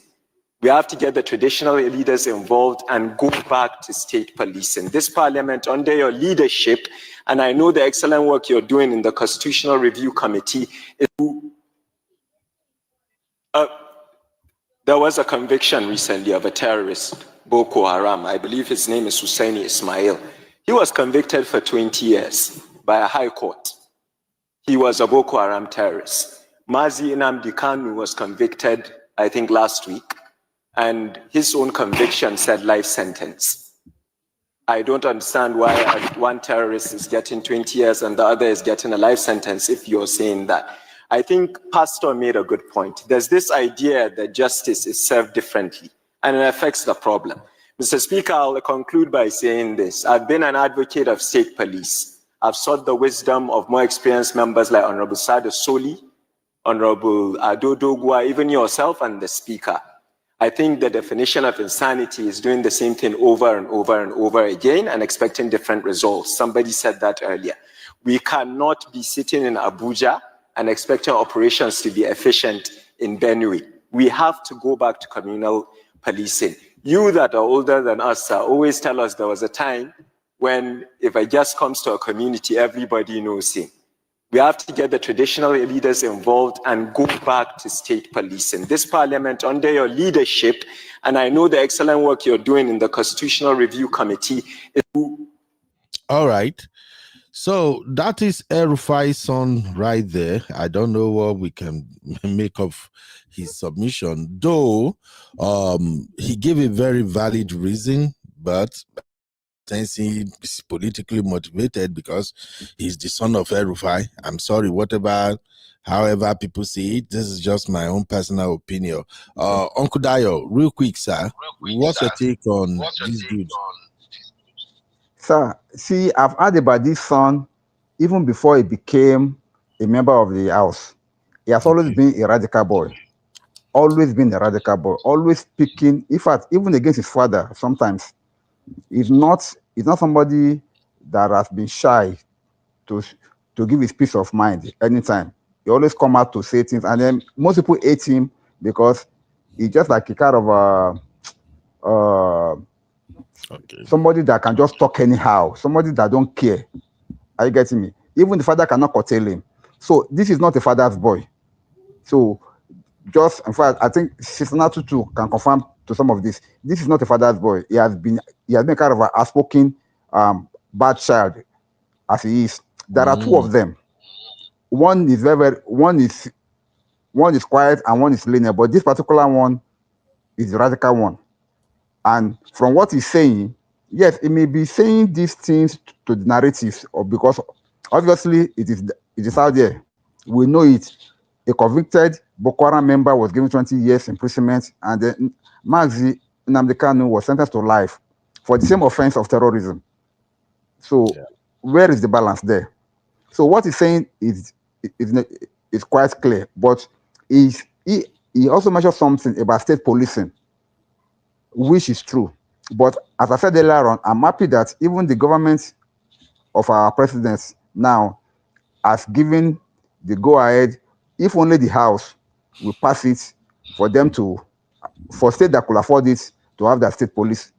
So if that happens, I think it will go a long way. But based on this guy's narrative, it's just playing to the gallery.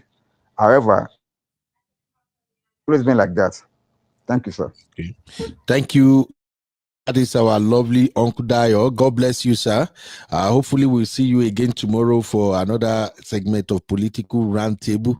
Uncle Dayo and Uncle Patrick, they are really helping me out with this political thing. Uncle Patrick, your take, sir. No. Yeah, my own take. The guy has spoken well, but we'll see how far it's going to go.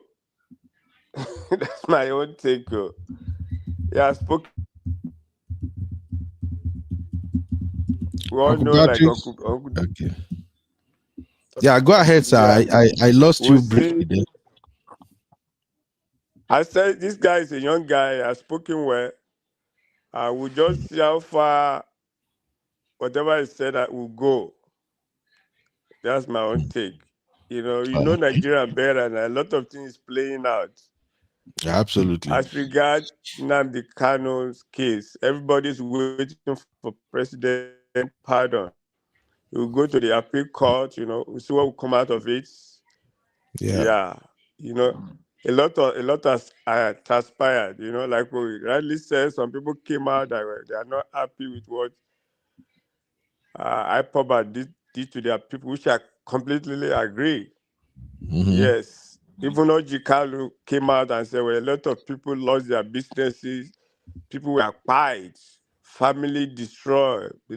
So if you are fighting for your country, for your people, you don't have to destroy. I just look at his bio now. This guy didn't even see the Civil War. So, and I like, maybe that's why he's even behaving like that. Oju could never behave like that. If you want to deal with the fight with the government, you have to have a strategy. It's not by shouting on, yelling at people in courts, all those attitudes. I just look at him, say, what is this guy doing? You must have backbone.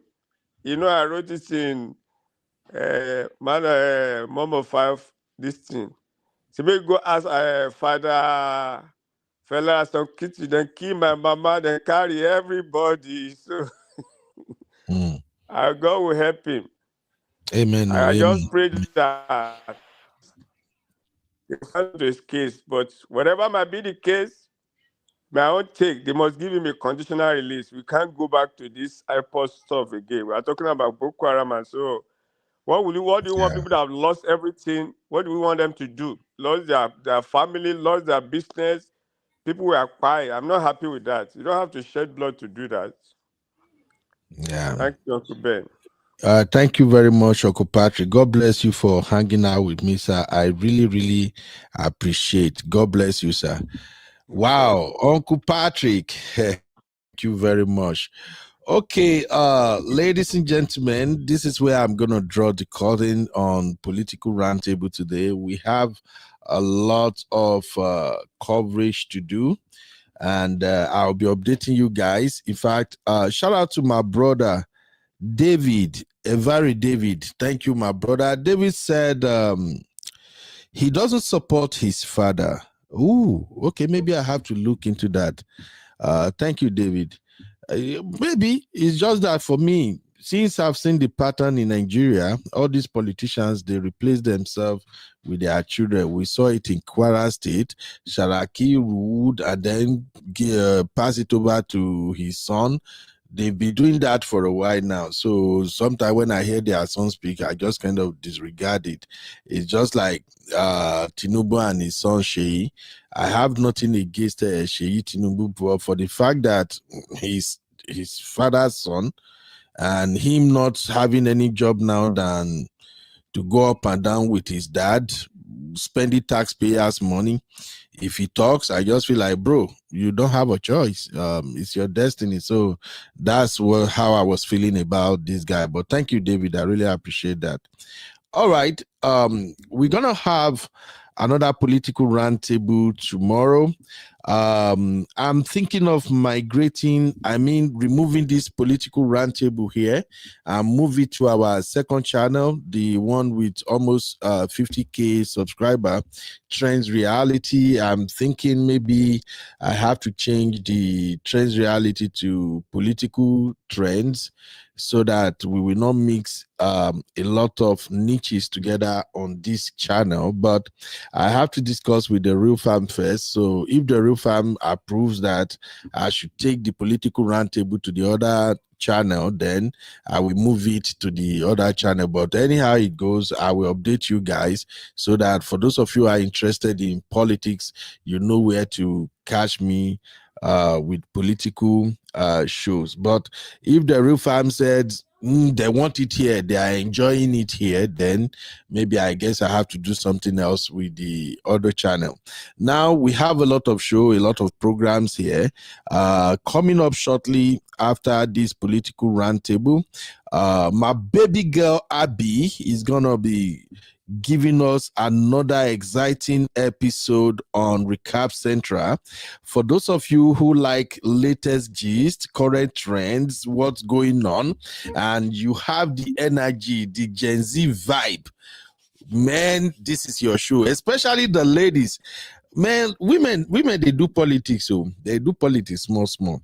I've been monitoring the analytics of Recap Central. I see that Recap Central had a lot of women actually watching. That means they will not too like gist, but the thing is sweet anyway. You know, Abby voice now and the sisters, and on the show today, Abby is gonna be having Cece as a guest, maybe guest or co-host, however they're gonna do. But all I know is that when Abby and Cece are on the show, trust me. In fact, any of the sisters here, as soon as they hop on the show, you just know it's going to be fun. So this is Abby's segment. This is Abby's fun show, Abby's baby project, and we are all enjoying the project. So join us shortly for Recap Central. Abby and Cece, they're going to cover women dating for money. Me, I swear, I'm interested in this particular topic because the way these girls are going after my brother's money, African women and money. Ooh, I'm ready. So join us. I think the show is coming up in about 45 minutes from now. Topic is women dating for money. They're gonna talk about this idea of calling women beggars. You know, if you go to X, go to Instagram, men are complaining, these girls, they are beggars. If you just say hello, hi, how you doing, the next thing is they need urgent 2K. If you ask them, can you come over, let's have a chat, oh yeah, send me Uber money. And in Nigeria in particular, these girls, they are not asking for small money. Sometimes, depending on how big you are, some of them want you to send like 100K for Uber. So that's why boys are calling them beggars. And you know, women, they are fighting back. How dare you? Do you know how much I did my makeup? Do you know how much I buy my human hair? My human hair long from my head to my bum bum. Do you know how I have to put? By the way, what is going on in dating these days? How do you have to spend a lot of money to go and see a guy? We don't even care. Sometimes when you show up, we don't even see the hair you are carrying.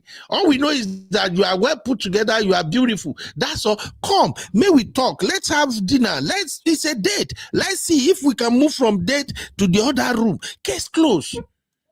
I'm waiting. I want to see how Abi and Sisi will defend the agenda. They also want to talk about gold diggers. Oh, yeah. Where we say gold diggers.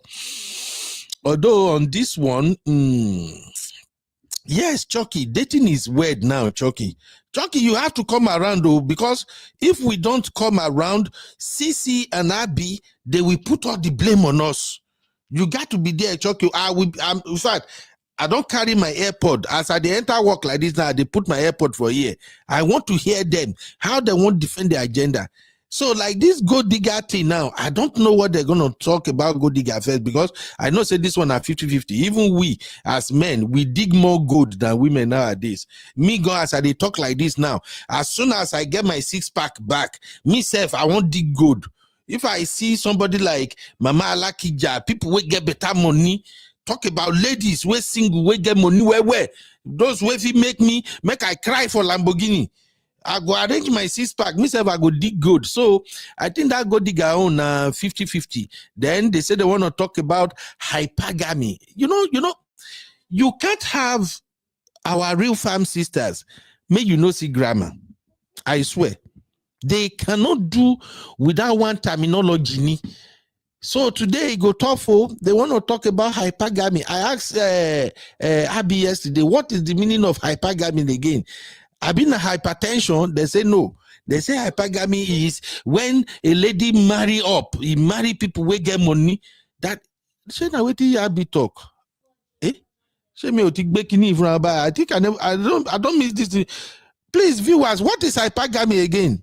But I think they said when lady marry rich people, that is hypergamy, like somebody that has no money now marry a rich man, the way Regina Daniel married Ned Nwoko. You know, Ned Nwoko is a billionaire, Uncle Ned, you know. Is that a hypergamy situation anyway? Abby will come and explain. So don't miss it. Then social media, oh man, golly. The social media ain't worst.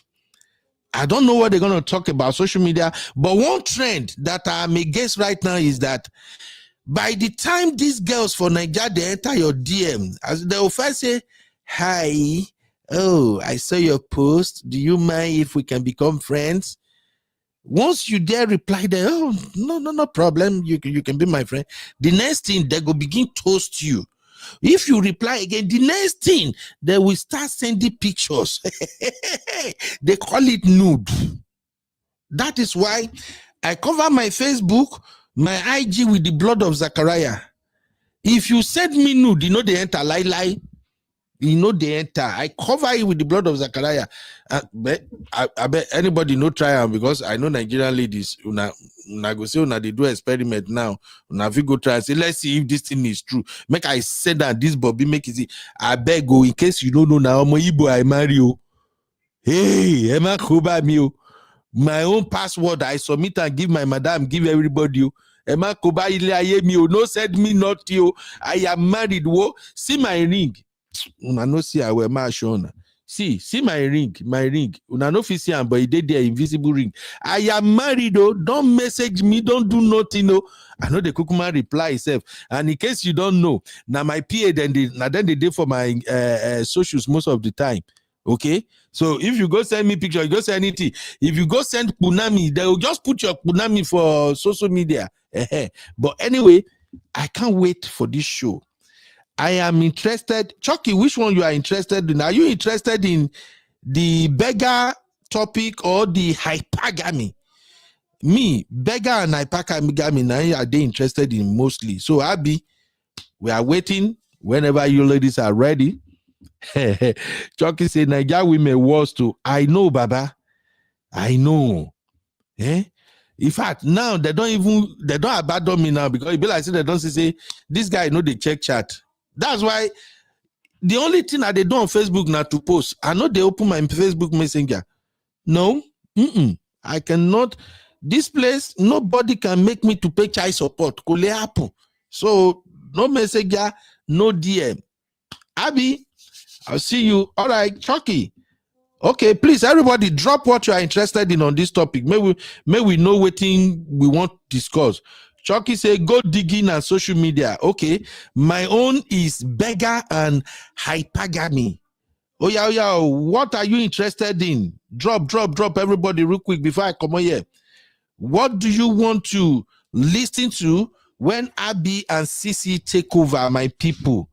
What do you want? Is it beggar? That beggar topic, I want to see how Abby go defend her agenda. And this David is David, you are interested in all of them.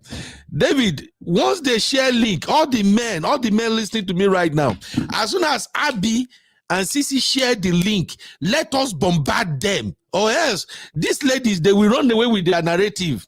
Once they share the link, now men, we won't make it dominate the show today. Let us call in. Make them come convince us. We don't see shege. Back in the days, when you toast girl, you don't have to spend shishi. Anytime I hear Sisi describe how dating work now, I'll just be like, kilo de shogun layeni. Is it war? Jeez. So they talk about on first date, no kissing. On second date, what did they even arrange? On second day, it be like, get what did they go do second day? On third date, then you go peck. Then on fourth date, we Nigerian guys, we don't get that patient. My own is, even on first date, we can take it all the way to wherever it's supposed to be. How can I give you transport 50K? Then when you come, you go eat shawarma, you go drink what be the drink whether they drink for Nigerian bar now when you take those guys out. Before you know it, some of these girls, you don't blow 150 to 200K on one date, and you are saying no kissing, no touchy body, no it can't work. I'm sorry. That's why I always give God the glory that my generation is no longer in this your generation. I don't get that patient. If I'm spending anything more than 5K, you have to compensate me. You have to compensate me. And also, Sisi and Abby, I'm going to say something to them. They need to discuss it. There is this guy that they call the guy F Young. I know they watch the guy movie anyway. The guy is scattering internet now. They even carry him Matago TVC. They say the guy kissed one girl. Say the way he kissed that girl, they get issue with him. Anybody know about that case? He's trending now. He's trending seriously. They say the guy kissed. So Sisi, you and Abby, if you guys can explain what's going on there. They say the kissing, say they exchange saliva. Nigerian women get problem. They say they exchange saliva. They say the way they cuddle. And I'm a producer myself. I know what a movie set looks like. You have more than enough people, enough production team people there that nothing will happen. But when I saw the behind the scene, the way that lady, that's the only place I have to know. What's that lady's name again? Bolagi or something. The way that lady sat on that etim guy lap, that is the one me I don't like. I don't have problem with the kissing. But you see the way that lady sat there. Even when they say cut, I see the F young guy. I knew what that guy was going through. I knew. The way that lady sat there, and you know when you are shooting this movie, sometimes you can shot a particular scene like 4 or 5 times before you get it right. So just imagine one sexy lady sitting right there on the danger zone with everything. Oh, shit. But Abby, you and Sisi, do me that favor. I need to get your take. If what happened there was wrong, I know waiting Abby to go to. You know, Abby, our resident Gen Z, I know what she go talk. I know Abi go want tear that guy apart. And see them. They've always complained about that guy. I don't know what did that guy do them. They say for backstage. They are always complaining about that guy. Oh, he kiss, he touch. And I'll be like, do his job. So I'm also interested in hearing that part of that conversation today.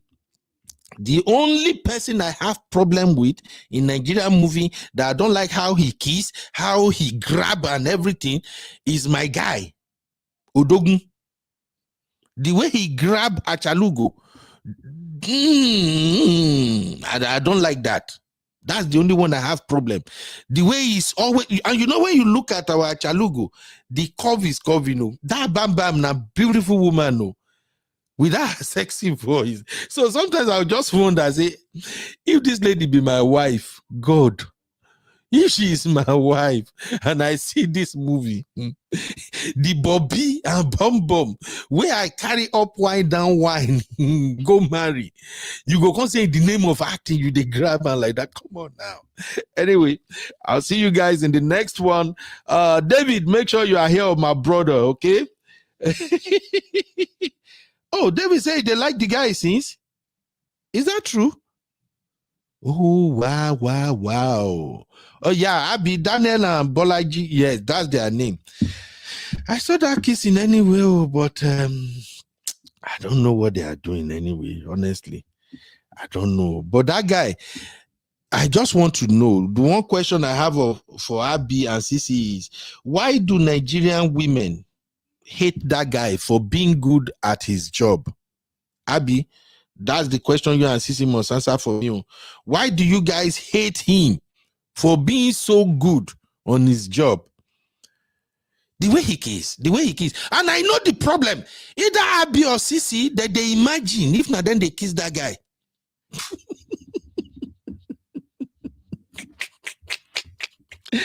All right, ladies and gentlemen. Thank you for hanging out with me. I'll see you guys tomorrow. For all the new people who joined us, don't be a stranger. This is a fun channel. Here we are building a community. We don't just do YouTube things. So we are a community here.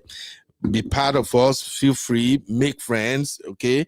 Our network is growing and we have a lot of amazing people on this channel. We have grown-ups who are so nice. They are very protective. They love us as younger folks. We have younger generations, the Gen Z. They are so fun, so exciting. And when you are here, don't worry. We don't do trolling here. We know they curse anybody out or anything. You just have to be respectful to everybody on the show. Okay. I'll see you guys shortly. Chucky, please let us bombard Abi and Sisi show today. May we call him, may they answer our question. We go take question, finish them today. Okay. And I'm so ready if you guys are ready.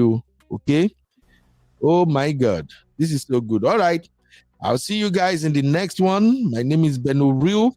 Everybody call me Uncle Beno. I'm actually uncle to Gen Zs, okay? I'm not uncle to my sisters and bonds on this channel. But you see, anybody where they within age grade of Abizino, Ashling, Simbi, them Tosi, all those one, them D, I am their uncle, okay? Nami and them on this channel. Thank you for hanging out with me. I love you all. I'll see you guys tomorrow. And please come back when we stream Bandits on Rampage in Nigeria. Always come back and have fun, okay? I love you all.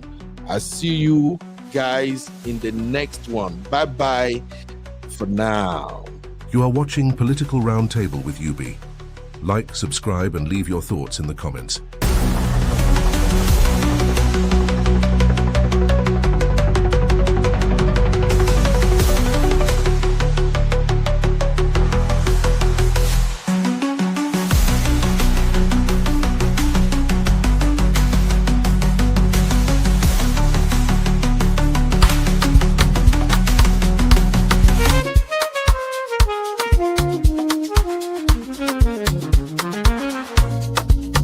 Yeah.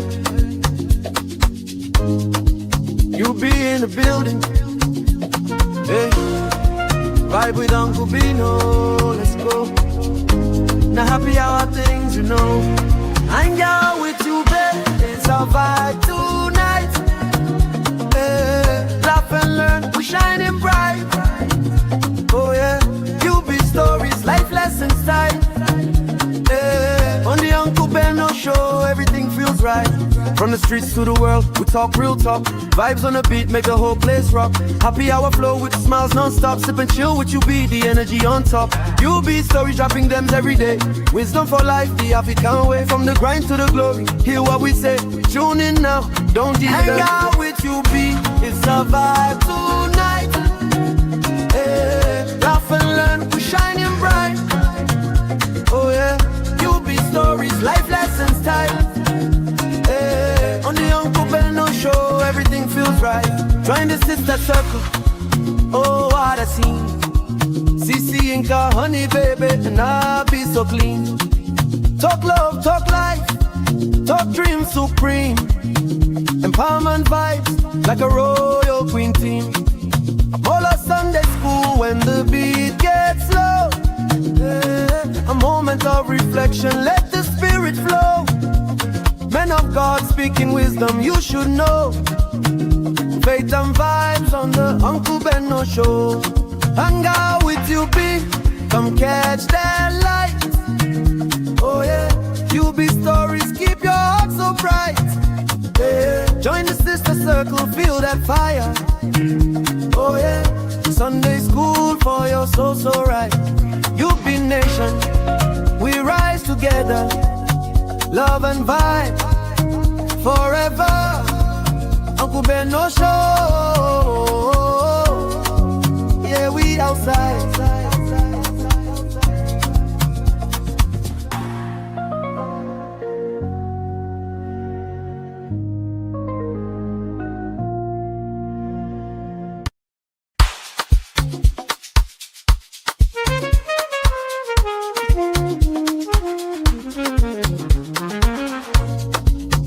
Yeah, yeah, yeah.